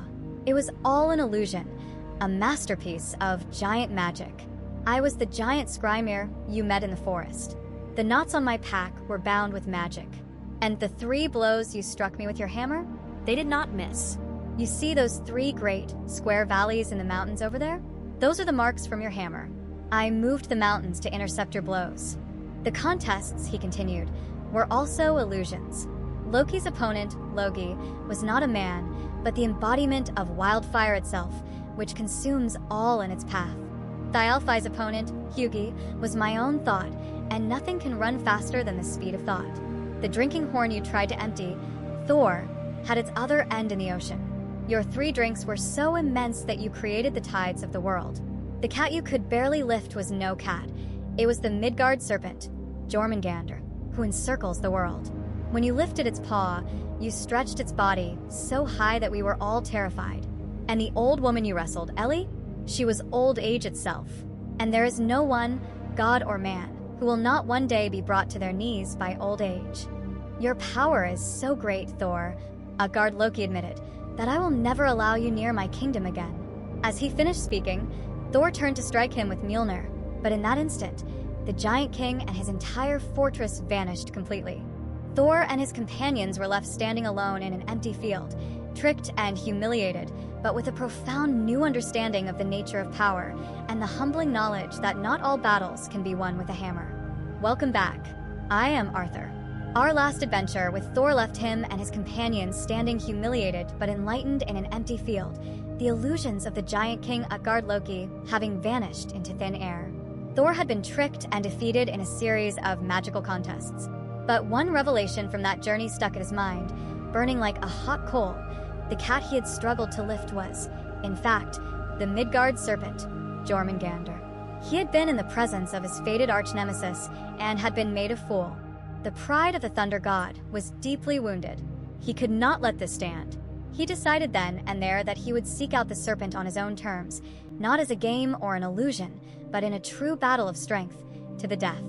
Thor did not announce his intentions. He knew the other gods, especially his father Odin, would try to stop him, fearing the cosmic consequences of such a battle. So, he set out from Asgard alone, disguised not as a mighty god, but as a strapping, youthful human boy. He journeyed for many days, traveling to the farthest shores of Jotunheim, to a remote bay where a particularly large and surly giant named Ymir was said to live. Thor, in his disguise, strode up to the giant's hall and boldly announced that he was looking for a place to stay for the night and that he wished to join Ymir on his fishing expedition the following morning. Ymir looked the young boy up and down with contempt. "You don't look like much help to me," the giant grumbled. "You're a scrawny little thing. You'll probably just freeze to death out on the open water. And besides," he added, "I'm not sharing my bait with you. If you want to fish, you'll have to find your own." This suited Thor perfectly. "Don't you worry about me, old man," the disguised god replied. "Just show me where I can find some bait, and I'll meet you at the boat before dawn." Ymir pointed vaguely toward his pastures, where his great herds of oxen grazed. Thor walked out into the fields in the fading light. He scanned the herd until he found the largest and finest of all the beasts, a great black bull with horns as wide as a man was tall. Without any weapon, Thor grabbed the bull by the horns. The beast was immensely powerful, but it was no match for the god of thunder. With a single, mighty twist, Thor wrung the bull's neck, killing it instantly. Then, with his bare hands, he ripped the great beast's head from its body. He slung the massive, bloody ox head over his shoulder and returned to the hall. When Ymir saw the boy and the gruesome bait he had acquired, his contempt began to turn into a nervous apprehension. This was no ordinary youth. Before the first light of dawn, they were in Ymir's fishing boat. The giant took the oars and rowed them out to his usual fishing grounds, a few hundred yards from shore where he caught schools of flatfish. "This is far enough," Ymir said nervously. But Thor took the oars from him. "We are not fishing for minnows today, giant," he said, his voice losing its youthful disguise and taking on a tone of command. "We are going where the real monsters live." With his divine strength, Thor began to row, pulling the boat farther and farther out to sea with incredible speed. Ymir began to protest, his face pale with fear. "We must turn back.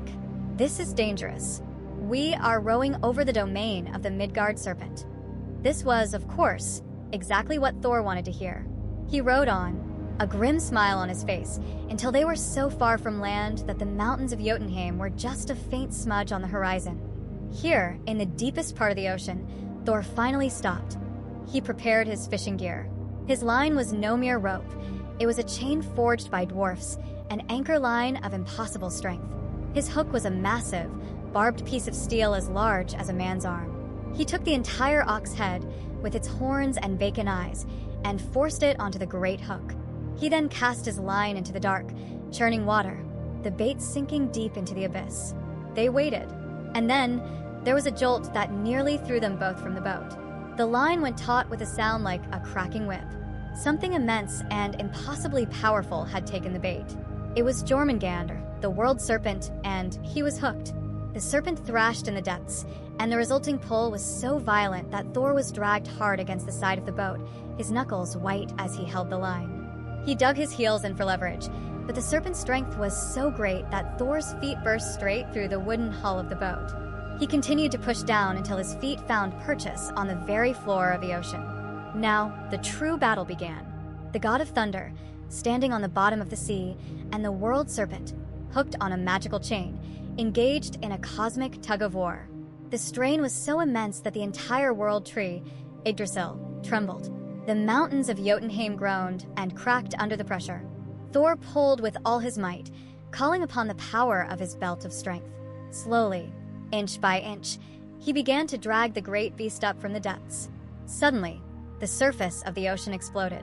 The monstrous head of Jormungandr erupted from the waves, roaring in agony and rage. It was a sight of pure terror. Its eyes, each larger than a shield, blazed with ancient hatred. Its scales shimmered like black, wet metal, and from its fanged maw, a river of black, world-ending venom poured into the sea, making the water hiss and boil. The serpent and the god, the two fated enemies, were face to face at last. They stared at each other across the waves, locked in a moment of pure, elemental conflict. Thor released the line for a moment, and with a triumphant cry, he reached for his hammer, Mjolnir, raising it high, ready to deliver the final, killing blow. But in the boat, the giant Ymir was paralyzed with terror. He saw the serpent, the venom, the boiling seas, and knew that if the serpent were killed, its death throes would unleash a flood that would drown the entire world. In a moment of pure, selfish panic, he fumbled for his bait knife. Just as Thor's hammer began its descent, Ymir lunged forward and slashed at the fishing line. The great chain snapped. With a shriek that was part pain and part fury, the world serpent's head slid back beneath the waves, disappearing into the depths. Thor's hammer blow missed its target and struck the water with a deafening crash. He had been robbed of his victory. The thunder god turned, his face a mask of incandescent rage. He struck the cowering giant Ymir with a single blow of his fist, a blow so powerful that it sent the giant flying out of the boat and into the churning sea, where he was never seen again. Thor, alone in the sinking boat, grimly waded his way back to the distant shore. He had faced his ultimate foe and had proven he could defeat him, but the final battle had been stolen away. The serpent would now sleep, nursing its wound and its hatred, until the day of Ragnarok, when the two enemies would meet one last time. Welcome back. I am Arthur. Our most recent tales have been filled with the thunderous rage of Thor, following him on his bewildering journey to Utgard and his epic, unresolved battle with the world serpent. They have been stories of raw power and cosmic conflict. But not all the great sagas of the gods are of hammer blows and monsters. Some of the most profound stories are those that unfold within the golden walls of Asgard itself, tales of desire, secrets, and the steep price of beauty. Today, we turn our attention to the most powerful and revered of all the goddesses, the magnificent Freya. We have met Freya before. She, her father Njord, and her brother Freyr came to Asgard from Vanaheim as part of the peace treaty that ended the First Great War. But she is far more than a former hostage. Freya is a goddess of immense power and complexity. She is the goddess of love, beauty, and fertility, her presence causing flowers to bloom and life to flourish. But she is also a fearsome goddess of war, a rider of a battle boar with golden bristles, who flies into combat at the head of a host of warrior goddesses known as the Valkyries. She is entitled to choose one half of all the warriors slain bravely in battle to live in her great hall, Sessrumnir, a testament to her martial prowess. And, as a Vanir, she is the ultimate master of the powerful and prophetic magic of siege, a magic she herself taught to Odin. She is a being of passion, power, and deep, often untamable desires. It was this deep-seated desire for all things beautiful that set our story in motion. One day, Freya was wandering near the borders of her own realm and found herself drawn to the dark, rocky entrance to Svartalfheim, the land of the dwarfs. An enchanting music of hammers on anvils echoed from a particular cavern, and following the sound, she came upon 4 master dwarf smiths working at their forge. In the flickering light, she saw what they were making, and her breath caught in her throat. It was a necklace, a torque of such exquisite beauty that it seemed to have captured the light of 1,000 stars and the warmth of the summer sun. It was a masterpiece of gold and amber, so perfect and so alluring that she felt she could not live without it. This was the Brisingamen, the necklace of the Breezings. Freya, her heart consumed with longing, approached the 4 dwarfs. She offered them gold, silver, magical artifacts, anything in her power to give, in exchange for the necklace. The dwarfs looked at her, then at each other, and refused every offer. They had no need for her gold. There was, they said, only one price they would accept for their masterpiece. The goddess must agree to spend one night with each of them. 4 nights for the 4 smiths. Freya was appalled and insulted by the crude bargain. But as she looked again at the necklace, at the way it shimmered and pulsed with an inner light, her desire overwhelmed her sense of propriety. After a long and conflicted silence, she agreed to their terms. For 4 days and 4 nights, she remained in the dwarf's dark cavern, and when her part of the bargain was fulfilled, she clasped the Brisingamen around her neck and returned to her hall in Asgard, her face flushed with a mixture of triumph and shame, determined to keep her secret. But no secret is ever safe in Asgard, not when Loki is there to ferret it out.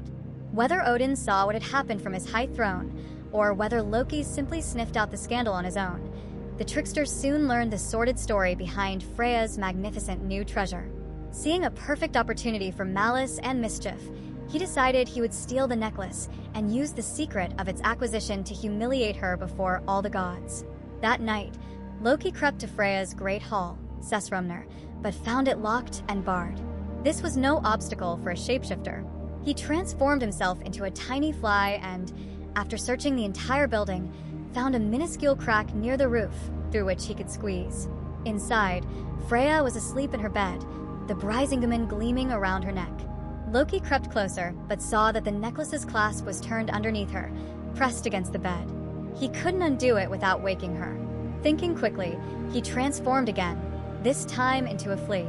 He crawled onto Freya's cheek and bit her. She murmured in her sleep and, without waking, rolled onto her other side, perfectly exposing the clasp. In his own form again, Loki's nimble fingers quickly undid the latch, and with the necklace in his hand, he slipped out of the hall and vanished into the night. When Freya awoke the next morning, the first thing she felt for was her necklace. When she found it gone, she let out a cry of anguish and rage. She knew instantly who was responsible. There was only one thief in Asgard with the skill and malice for such an act: Loki. But what she did not know was that the theft had not gone entirely unseen.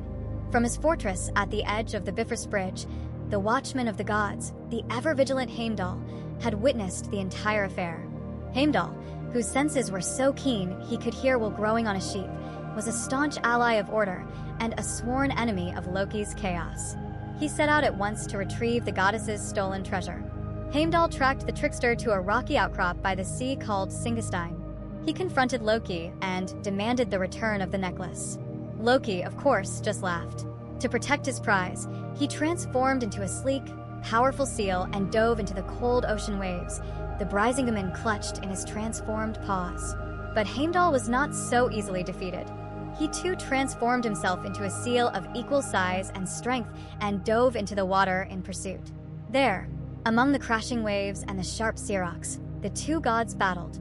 It was a ferocious, churning fight, a whirlwind of teeth and claws as the two seals, one representing order and the other chaos, fought for possession of the beautiful necklace.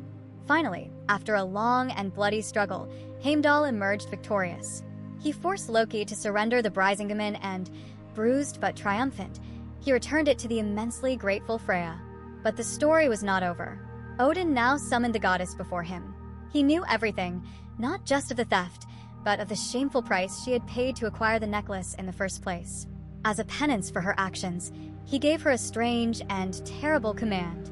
She was to use her powers of persuasion and magic to instigate a never-ending war between two mighty human kings.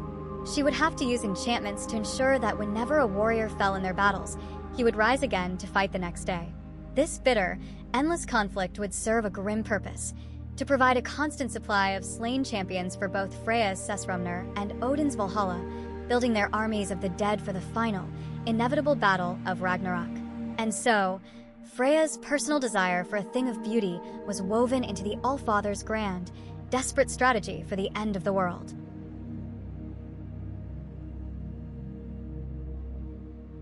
Welcome back. I am Arthur. In our last tale, we left the goddess Freya with a heavy heart and a grim task. As penance for the secret and shameful way she acquired her beautiful necklace, Odin commanded her to stir up an endless war among mankind. This punishment may seem cruel and strange, but it serves a vital purpose in Odin's grand, desperate strategy.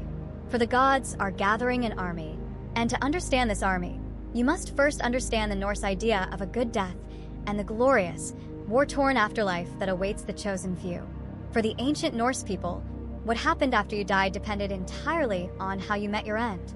For the vast majority, those who died of old age, sickness, or accident, the path led downwards to the gloomy, misty realm of Helheim. It was not a place of punishment, but a cold, gray, and somber existence, a shadow of life. But for a warrior, for someone who lived by the sword and the axe, there was another way. To die in the heat of battle, with a weapon in your hand and a war cry on your lips, was the greatest honor imaginable. It was the only way to earn a ticket to the glorious halls of the gods themselves. This selection process was not left to chance. Odin has a special host of warrior maidens known as the Valkyries. Their name means the choosers of the slain. They are beautiful and terrifying in equal measure. Clad in gleaming armor with helmets and spears, they ride upon magnificent horses that gallop through the sky itself. The shimmering light of the Aurora Borealis, the Northern Lights, was said to be the reflection from their shields as they rode on their grim errand. Their sacred duty is to fly over the battlefields of Midgard, to watch the chaos of human warfare, and to choose which of the fallen have fought with the most courage and skill. They are the arbiters of heroic death. When a chosen warrior falls, a Valkyrie descends. She lifts his spirit from his mortal body and escorts him on a triumphant ride across the burning rainbow of the Bifrost Bridge and through the gates of Asgard. These chosen dead are now known as the Einherjar, the lone fighters or noble warriors. Once in Asgard, the host of the slain is divided. As we learned, Freya, in her role as a great warrior goddess, claims the first choice of one half of the fallen. They go to live with her in her beautiful hall, Sessrumner, in the fields of Folkvanger. The other half belong to Odin, and they are brought to the most famous hall in all the 9 worlds, a place built for eternal glory and a single, final purpose. They are brought to Valhalla, the Hall of the Slain. Valhalla is a sight to behold. It is a building of colossal scale and martial splendor. Its roof is not tiled with slate, but shingled with overlapping shields of gleaming gold. Its rafters are not made of timber, but of perfectly straight and polished spear shafts. The benches where the warriors sit are not covered with cloth, but are draped in coats of shining chainmail. A fierce wolf stands eternal guard over its great western door, and a wise eagle is perched high above it, keeping watch. The hall has 540 doors, each one so wide that 800 warriors can march through it, shoulder to shoulder, without breaking formation. The afterlife of an Einherjar in Valhalla is a warrior's paradise. Every single morning, at the sound of a great golden rooster's crow, the thousands upon thousands of warriors awaken. They don their armor, take up their weapons, and march out of the 540 doors into the vast, open fields of Asgard. There, they spend the entire day engaged in glorious, brutal combat. They fight one another with all their skill and ferocity, charging, clashing, wounding, and killing each other in a magnificent, unending battle. It is a day of pure, joyous warfare, a chance to test their mettle against the greatest heroes of all time. As the sun begins to set, a miracle occurs. All the wounds of the warriors, no matter how grievous, magically heal. The dead rise, their bodies made whole, and hail once more. All grudges are forgotten, and together, the great army of the slain marches back through the great doors of Valhalla, their laughter echoing in the twilight. For the night is a time of feasting. And what a feast it is! Odin himself sits at the head of the hall, though he partakes only in the wine, giving all of his food to his 2 wolves, Jerry and Freki. For his chosen warriors, however, the feast is endless. The meat they eat comes from a magical boar named Saramnir. He is large enough to feed the entire host, and every evening he is slaughtered and cooked in a great cauldron, only to be magically resurrected the next morning, ready to be feasted upon again. Their drink is the finest meat imaginable, and it flows in a limitless river. It comes from the udders of a great goat named Ern, who stands on the very roof of Valhalla, contentedly chewing the leaves of the world tree. As she chews, an endless supply of perfect meat flows from her into a great vat for the warriors below. Day after day, the cycle repeats. A glorious battle followed by a joyous feast. But this is not an eternal reward. It is not a retirement. Valhalla is a training camp. Every warrior chosen by the Valkyries, every battle fought on the fields of Asgard, every toast made in the Great Hall serves one grim, ultimate purpose. Odin is not gathering guests, he is gathering soldiers. He is assembling the mightiest army the cosmos has ever known, training them, feeding them, and keeping them at peak fighting condition for one single, future event, the final, apocalyptic battle of Ragnarok. The 540 doors are not for show. They are designed for the swift deployment of this massive army on that final day. The life of an Einherjar is glorious, but it is a glory forged in the shadow of a coming doom, a final war that Odin desperately hopes his army of the dead will help him win. Welcome back. I am Arthur.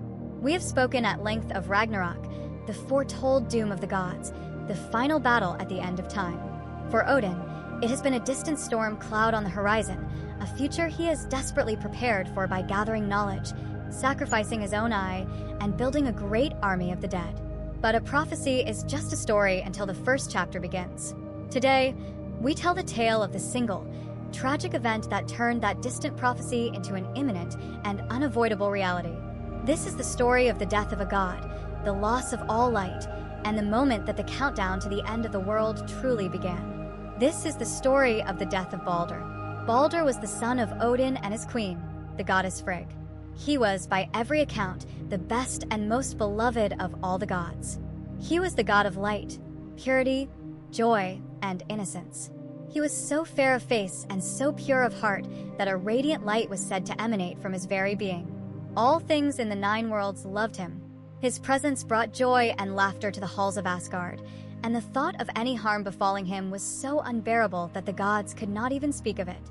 He was their shining sun, the symbol of all that was good and bright in their world. Our story begins when a shadow first fell upon this bright spirit. Balder began to be plagued by terrible dreams, dark and terrifying nightmares that all foretold the same thing, his own death. He would awaken in a cold sweat, the images of his own demise clinging to him like a shroud. When he told the other gods of his premonitions, a deep and heavy gloom fell over Asgard. The laughter ceased, and the halls grew quiet. If Balder, the god of joy, were to die, then all joy would die with him. The world would be left a darker, colder place. His mother, Frigg, was beside herself with grief and fear.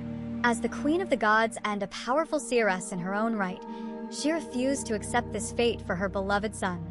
She embarked on a monumental quest, a journey that would take her to every corner of the 9 worlds. She went to every living thing and every inanimate object, and from each, she extracted a solemn and binding oath that it would never, ever harm Balder. She spoke to fire, and it swore not to burn him. She spoke to water, and it swore not to drown him. She took oaths from iron and every other metal, from great stones and small pebbles, from the earth itself, from every tree and plant, from every sickness and every poison, from every beast that walks, every bird that flies, and every serpent that crawls. She tirelessly traveled until she was certain that everything in creation was bound by a magical promise to protect her son. When Frigg returned to Asgard, her mission complete, a great sense of relief and joy swept through the gods. Balder was now invincible. Fate had been defied. To celebrate, and to test the oaths, the gods invented a new pastime. They would gather in the fields of Asgard, and they would have Balder stand in their midst while they took turns hurling things at him. They threw stones, they flung axes, they shot arrows, and they thrust at him with their sharpest spears. And just as the oaths had promised, nothing could harm him. The weapons would either shatter in midair, bounce harmlessly off of him, or swerve at the last second to miss him entirely.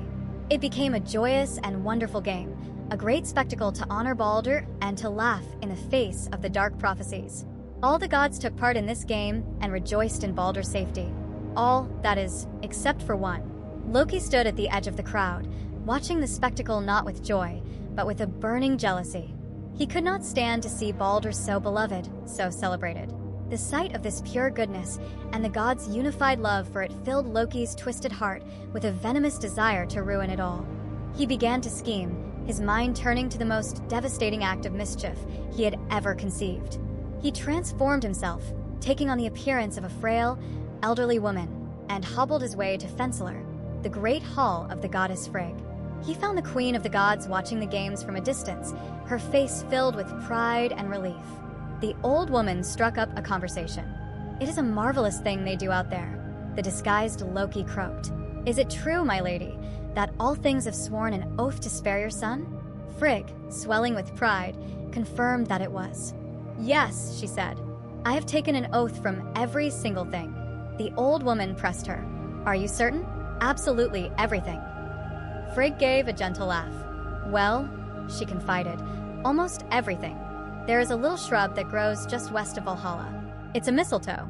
It seemed so young and harmless that I didn't think it was worth bothering to ask an oath from it."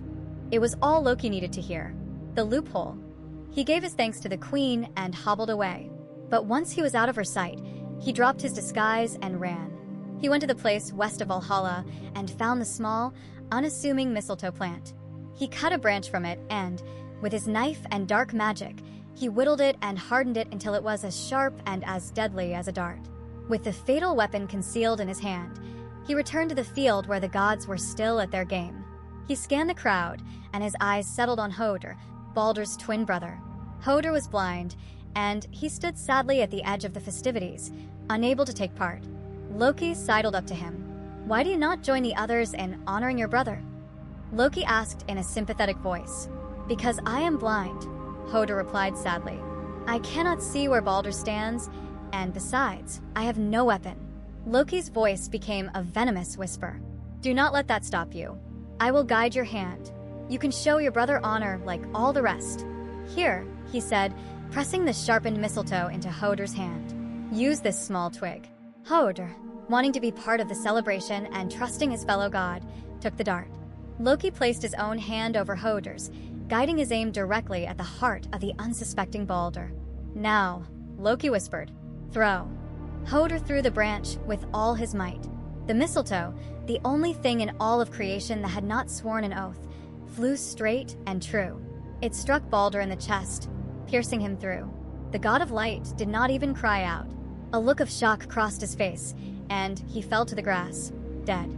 For a long moment, a profound and deathly silence fell over the gods. They were so utterly stunned by grief and horror that they could not move, could not speak, could not even weep. Their joyous game had turned into the ultimate tragedy in the blink of an eye. They all looked at Hodor, who stood trembling, his hand still outstretched, horrified by the act he had unknowingly committed. But through their grief, they all knew who was truly to blame. Their eyes turned to Loki. But they were standing in a sacred place of peace, and their shock was so great that they could not immediately take the vengeance that burned in their hearts. The first and greatest of all sorrows had come to Asgard. The shining light of their world had been extinguished. And every god present knew, with a certainty as cold and as hard as stone, that the final winter of Ragnarok was no longer coming. It was already here. Welcome back. I am Arthur. The last time we spoke, a silence had fallen upon the fields of Asgard. The god of light, Balder the Beautiful, lay dead, struck down by a trick born of Loki's jealousy. The shock of the gods was so profound, their grief so deep, that it was as if the world itself had stopped breathing. This chapter is about what happens when that first, silent wave of sorrow subsides, and the gods attempt to answer the unanswerable question, what do you do when the light of your world goes out? The first task was one of heartbreaking duty. The gods had to give their beloved Balder a funeral worthy of his greatness. They decided his pyre would be his own magnificent ship, Ringhorni, the greatest vessel in all the 9 worlds. They carried the body of the fallen god, and the entire procession of Asgard followed, their faces a mask of sorrow. They laid their shining prints upon the deck of the ship, but when they tried to push the great vessel out to sea, they found that even with their combined strength, they could not move it an inch. It was as if the very land refused to let him go. So they sent a message to Jotunheim, asking for the help of a giantess named Hyrrokin, who was known for her immense power. She arrived riding upon a great wolf, using writhing, venomous vipers as the reins. With a single, mighty push, she sent the ship sliding into the water with such force that the rollers beneath it burst into flame, and the whole earth trembled. As the gods laid Balder's body upon the pyre they had built on the ship's deck, a second tragedy struck. Nanna, Balder's devoted wife, had stood watching, her heart slowly breaking. At the sight of her husband being prepared for his final journey, her grief finally overwhelmed her, and she collapsed and died. The gods, in their sorrow, gently lifted her body and placed it on the pyre beside her husband, so they might travel together into the unknown. The funeral pyre was now ready. One by one, the gods came forward to pay their last respects. Thor stood by the pyre and hallowed it with his hammer, Mjolnir. Odin himself, the Allfather, his one eye filled with a sorrow deeper than the sea, leaned over his son and whispered a final, secret word into his ear. What he said, no one has ever known. Then, as a final offering, he took his magical golden ring, Draupnir, and placed it upon his son's chest. The ship was set ablaze and pushed out into the ocean, a floating mountain of fire, a magnificent, heartbreaking tribute to the god they had lost. But as the preparations were being made, Balder's mother, Frigg, refused to surrender to despair. She stood before the assembled gods, her voice trembling but resolute. "Is there anyone here," she pleaded, "so brave and so loyal that they would undertake a journey to the land of the dead? Who among you will ride the road to hell, find its queen, and offer her a ransom to let my beloved Balder return to us?" A silence fell, for this was a journey from which no one was certain to return. Then, a young and courageous god stepped forward. It was Hermod the Bold, another of Odin's sons. "I will go," he said. Odin, his face filled with a flicker of hope, led his 8-legged steed, Sleipnir, to Hermod. For this journey, only the fastest horse in all the worlds would suffice. Hermod mounted Sleipnir and began his epic ride. For 9 days and 9 nights, he rode through valleys so deep and so dark that he could not see his own hand in front of his face. He rode north and he rode down on the long, cold road to the underworld. At last, he came to the River Joel and the great, echoing bridge, Jalarbru, which was paved and roofed with shining gold. The maiden who guarded the bridge stopped him, asking his name and his business, for she said that the bridge thundered more under his single weight than it did when 5 whole companies of the dead had passed over it the day before. He told her of his quest, and she let him pass, pointing him onward toward the gates of Helheim. When Hermod arrived, the great gates of the realm of the dead loomed before him, high and impassable. Without hesitating, Hermod spurred Sleipnir, and the great horse leaped clear over the towering gate in a single bound. Inside, he found a grim and silent world. He rode to the great hall of the Queen of the Dead and saw his brother, Balder, sitting pale and somber in the seat of honor. Hermod approached the throne of Hel, Loki's daughter. Her face, half living and half dead, was impossible to read. Hermod fell to his knees and made Frigg's plea, telling the queen of the profound sorrow that had fallen upon all the world since Balder's death. He begged her to release him, to let the light return to the living. Hel listened in silence. When he was finished, she gave her reply. "I will see for myself if Balder is as beloved as you claim," she said, her voice like the rustling of dry leaves. "I will allow him to return, but on one condition. Every single thing in all the 9 worlds, animate and inanimate, living and dead, must weep for him. If all things weep, he can go back with you. But if even one thing refuses, if a single voice speaks against him or sheds a dry tear, then he must remain here with me forever." Hermod rode back to Asgard with the news, and a wave of desperate hope swept through the gods. Their mission was clear. They sent messengers to every corner of creation with one simple request: weep for Balder. And an incredible thing happened. The entire cosmos began to weep. Humans wept for the loss of the sunniest god. The Aesir and the Vanir wept. The giants, for once, set aside their hatred and wept. The elves and the dwarfs wept in their forests and mountains. The very earth itself wept, shedding tears of dew from the grass. The stones wept, growing slick with moisture. The trees wept tears of sap, and the metals wept, beads of water forming on their cold surfaces. It was a chorus of universal grief, a world united in its love for the fallen god. The messengers, their task almost complete, were on their way back to Asgard, their hearts full of hope.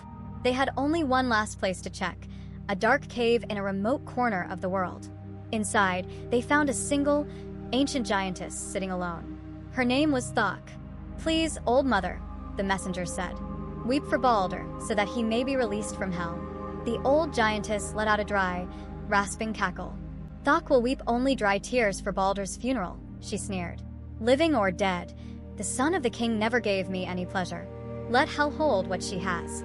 And with those cruel words, the bargain was broken. The last glimmer of hope was extinguished. Balder was lost to them forever. And all the gods knew, with a certainty that froze their very souls, that the old giantess Thok was no giantess at all. She was Loki, in another of his cruel disguises, delivering his final, unforgivable blow and sealing the dark fate of the world. Welcome back. I am Arthur. The 9 worlds wept for Balder. Every living thing, every rock and river, shed a tear for the fallen god of light, and for a fleeting moment, there was hope. But that hope was extinguished by the cruel words of a single, cold-hearted giantess in a cave. When the gods learned that this giantess, Thok, was none other than Loki in disguise, their grief, which had been as deep as the ocean, finally curdled into a rage as hot as the fires of Muspelheim. This was the final betrayal, the one unforgivable act. The blood oath between Odin and Loki was shattered. The age of mischievous pranks was over. The time for vengeance had come. Loki knew what he had done. He knew there would be no forgiveness, no clever bargain to save his skin this time. He fled Asgard, a hunted fugitive. He traveled to a remote mountain in Midgard and built himself a house of stone. But it was not a home. It was a watchtower born of paranoia. It had 4 doors, one on each wall, so that he could sit in the center and keep a constant watch on every direction, forever scanning the horizon for the approach of the vengeful gods. During the day, he would sit and watch, his mind racing.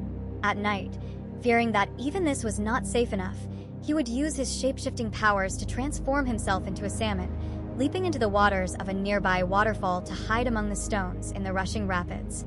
In the long, fearful hours he spent in his house, he would pass the time by weaving threads of flax and linen. As he worked, his clever mind, always creating, invented something new, a net with which one could catch fish.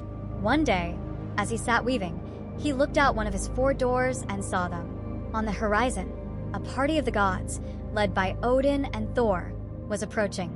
In a blind panic, Loki threw his newly invented net into the hearth fire to destroy the evidence of his creation. Then he ran from the house, leaped into the waterfall, and transformed into a sleek, silver salmon, hiding himself in the deepest, darkest crevice he could find between 2 river stones. When the gods arrived, they found the house empty and the fire still smoldering. As they searched for clues, the wisest among them, a god named Kvasir, knelt by the hearth. In the white ash, he saw the delicate, diamond-shaped pattern of the burned threads. With a flash of insight, he understood what it was, the ghost of a tool for catching fish. And in that moment, he knew exactly what Loki had done and where he was hiding. Using the pattern in the ash as their guide, the gods quickly wove their own fishing net. They went to the river and began their hunt. They dragged the net down the length of the rapids, but the salmon Loki was clever, pressing himself deep down between 2 stones on the riverbed so the net passed over him. The gods, realizing this, attached heavy weights to the bottom of the net for their second pass, ensuring it would scrape the very bottom of the river. Loki knew he could not hide this time. His only chance was to escape over the net. As the gods dragged the weighted net toward him, he waited for the right moment, then launched himself from the water in a high, desperate leap. But Thor was waiting. The thunder god had positioned himself in the middle of the river, and as the silver fish flew through the air, Thor lunged and caught it in his hand. The salmon thrashed and struggled, its slippery body trying to escape, but Thor's grip was like iron. He squeezed the squirming fish so hard around its tail that it was nearly crushed, and it is for this reason the old tales say that the salmon has its distinctive, slender, tapered tail to this day. They had him. There was no more running, no more tricks. The gods dragged the now transformed Loki to the darkest, most foul-smelling cave they could find, a place deep beneath the earth where the sun would never reach. Their vengeance was to be as terrible as his crime. They also brought forth 2 of Loki's other children, his sons with his loyal wife Sigyn, named Narfi and Vali. In an act of truly horrific, vengeful magic, the gods transformed the boy Vali into a ravenous, snarling wolf. The wolf, its mind now filled with a feral rage, immediately turned on its own brother, Narfi, and ripped him to pieces. But their terrible work was not yet finished. The gods took the steaming entrails of the slain Narfi and, through their divine power, transformed them into chains of unbreakable, living iron. With these gruesome bonds, they seized Loki. They forced him down onto 3 great, sharp-edged slabs of rock. They bound him tightly, with 1 chain across his shoulders, 1 across his loins, and a 3rd across his knees, the jagged rocks cutting into his flesh. The goddess Skadi, who had her own bitter grudge against Loki for a past crime, then brought forth a monstrous, venomous serpent. She fastened the snake to the ceiling of the cave, positioning its head directly over Loki's. The serpent's fangs began to drip a potent, acidic venom, each drop falling like burning acid directly onto the bound trickster's face. This was to be his fate, to be bound in darkness and tortured by an endless, searing pain. But he was not left entirely alone in his agony. His wife, Sigyn, whose heart was shattered by the brutal murder of her son and the horrific fate of her husband, could not bring herself to abandon him. In an act of heartbreaking loyalty, she remains in that dark cave with him. She holds a wooden bowl above his head, catching the serpent's venom before it can strike him. But the bowl, of course, eventually fills. When it is full to the brim, Sigyn must turn away for a moment to empty it. In that brief instant, the drops of venom fall unimpeded, splashing onto Loki's face. The pain is so absolute, so beyond all comprehension, that his body convulses in a violent, world-breaking spasm. He thrashes against his bonds with such force that the very foundations of the earth shake. And this, the stories tell us, is the cause of all earthquakes. And so he lies, bound and tortured, his screams creating the tremors of the world, with only the loyalty of his grieving wife to shield him. And there he will remain until the day the prophecies come true, the day of Ragnarok, when all bonds will be broken, and he will finally be free to exact his own terrible revenge. Welcome back. I am Arthur. We have reached the final chapters of our great saga. We have told stories of creation, of love, of adventure, and of mischief. But all the while, we have felt the shadow of a terrible prophecy looming in the background. With the death of Balder, the light of the world was extinguished. With the binding of Loki, the final act of malice was punished with an eternity of torment. These events were the turning point. The bonds that held the world in a delicate balance were broken, and the final, grim prophecies began to unfold, not as distant warnings, but as terrifying, world-ending reality. The end did not begin with a bang, but with a creeping, biting cold. It began with Fimbulwinter, the great, or mighty winter. A winter came that did not end. The spring that should have followed never arrived. The snow, driven by a howling, merciless wind, fell from all directions at once, burying the world in a deep, white shroud. The sun grew weak and pale in the sky, offering no warmth, and the frosts were harder than any had ever known. A second winter followed the first, with no summer thaw in between, and a third followed the second. For 3 years, the world was locked in the grip of an unrelenting ice age. In Midgard, the world of humanity, the consequences were catastrophic. The endless cold killed the livestock in their pens and the crops in the fields. The great forests, frozen and brittle, offered no game. Famine spread across the land, a gnawing hunger that hollowed out the bellies and the souls of men. And with this desperation came a complete and utter collapse of society. All laws, all oaths, all bonds of kinship and honor dissolved in the face of survival. It became an axe age, a sword age, a wind age, a wolf age. Brother turned against brother for a crust of bread. Sons rose up against their fathers, and fathers betrayed their sons. The sacred ties of family, the very foundation of the world, rotted away. Humanity, driven mad by cold and hunger, descended into a brutal, chaotic war of all against all, until Midgard was little more than a frozen wasteland populated by ghosts and murderers. As the world of men tore itself apart, the signs of the end appeared in the heavens. The two great wolves, Skoll and Hati, who had been relentlessly chasing the sun and the moon since the dawn of time, finally caught their prey.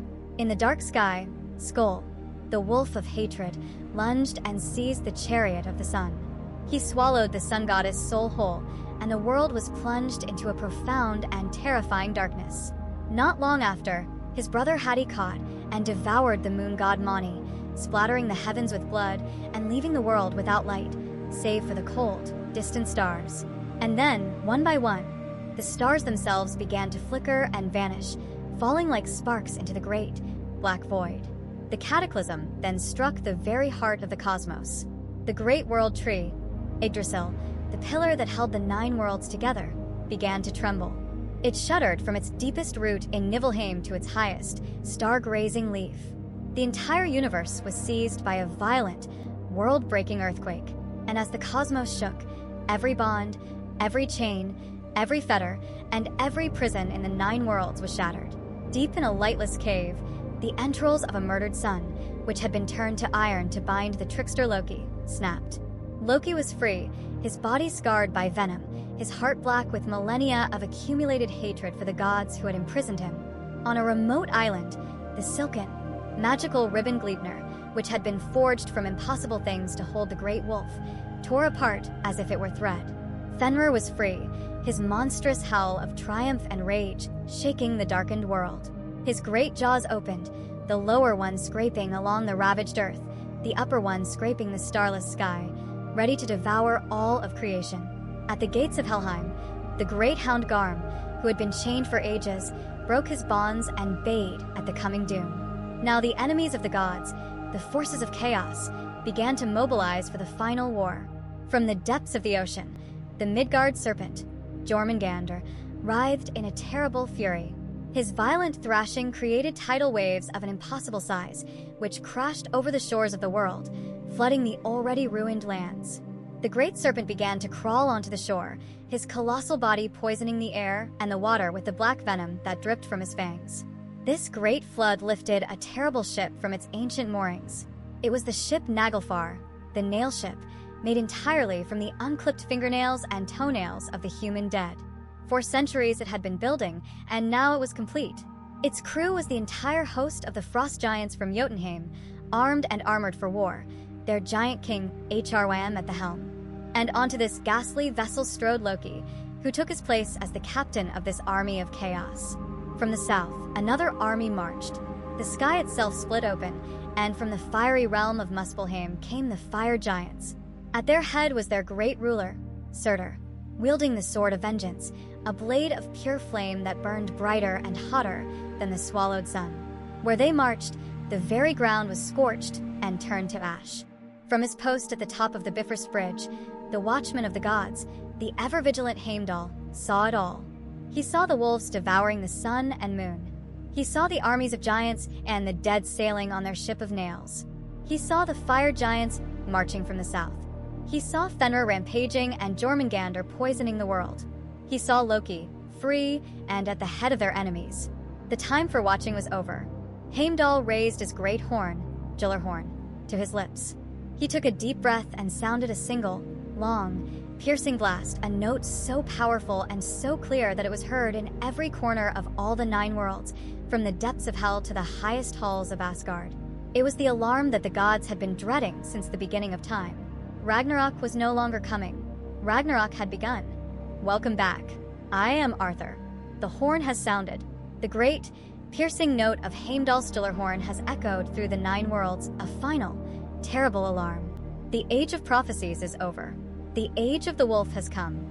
Fimbulwinter has ended. The sun and moon have been devoured, and the forces of chaos are on the march. Loki is free. Fenrir is free. The ship of nails sails upon a poison sea, and the fire giants advance from the south. This is the story of the end. This is the tale of Ragnarok, the twilight of the gods. In Asgard, the gods heard the call. The golden rooster Gullinkambie crowed to the Aesir, and a great, grim silence fell over their halls. This was the day they had dreaded, the day they had prepared for since the beginning of time. Odin, his face set like stone, rode to Mimir's well to consult with the wise, preserved head one last time. He then returned to his halls, put on his magnificent golden helmet shaped like an eagle, and took up his great spear, Gungnir. The Allfather was ready for his final war.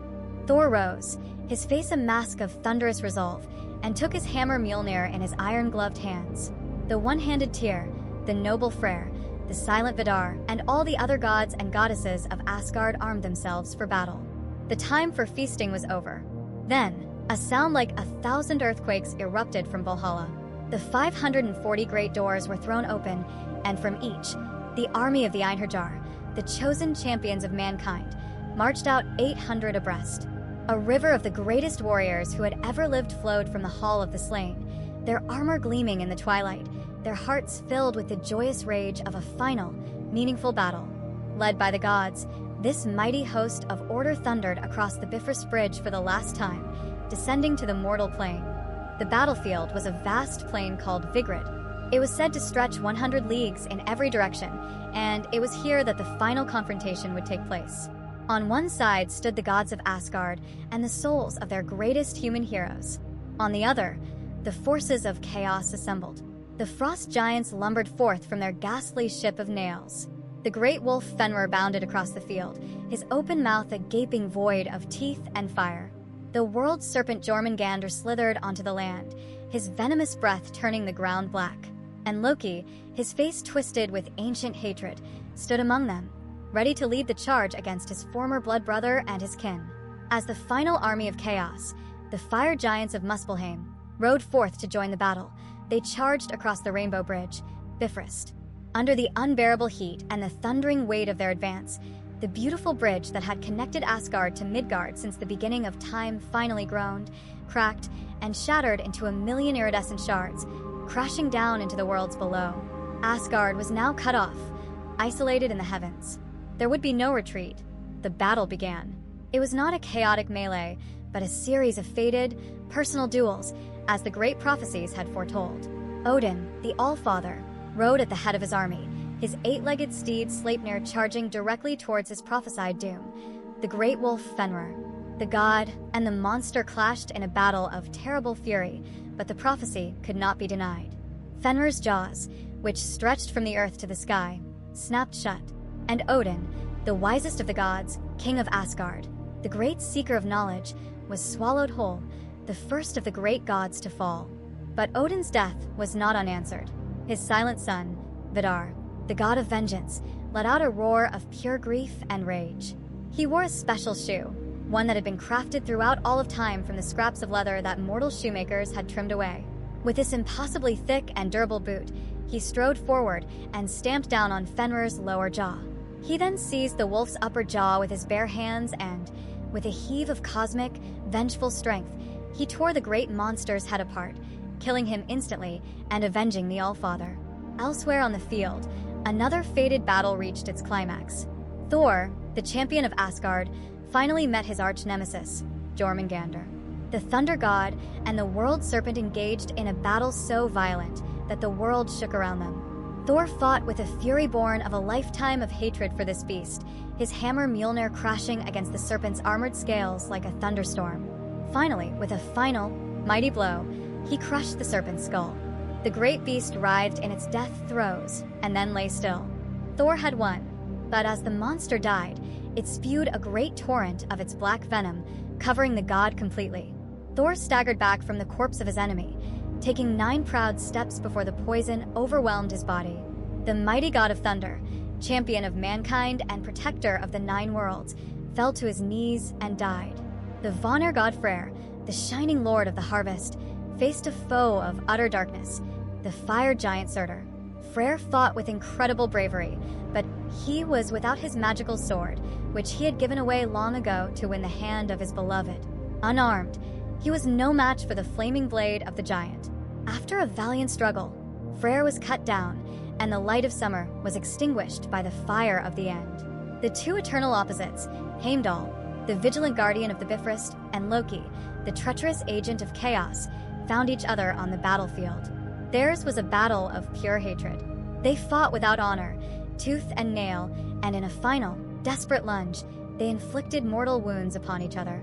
Loki, the cause of so much suffering, was finally slain, but in his dying breath, he took the noble watchman of the gods down with him, and the one-handed god of justice, Tyr, faced the monstrous hound of hell, Garm. They too were fated to be each other's end, and they fought until both lay dead upon the ravaged earth. The great champions were now almost all fallen. The field of Vigrid was a wasteland of dead gods, dead giants, and dead heroes. The battle was over.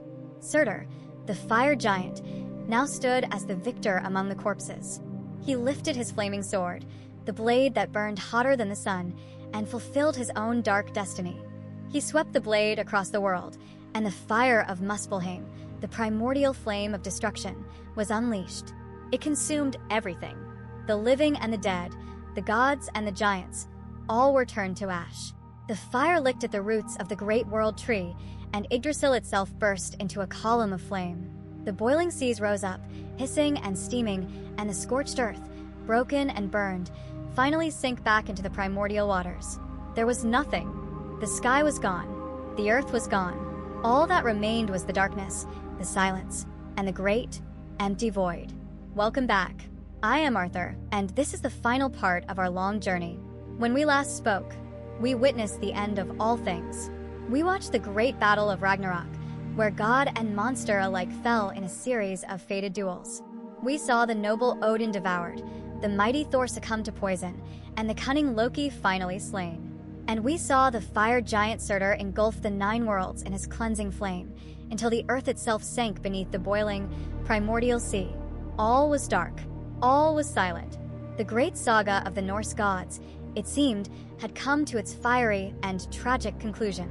But in these ancient stories, the end is never truly the end.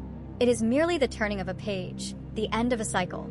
For an age, there was nothing but the dark, formless water, just as there had been in the beginning, before Ymir was ever formed.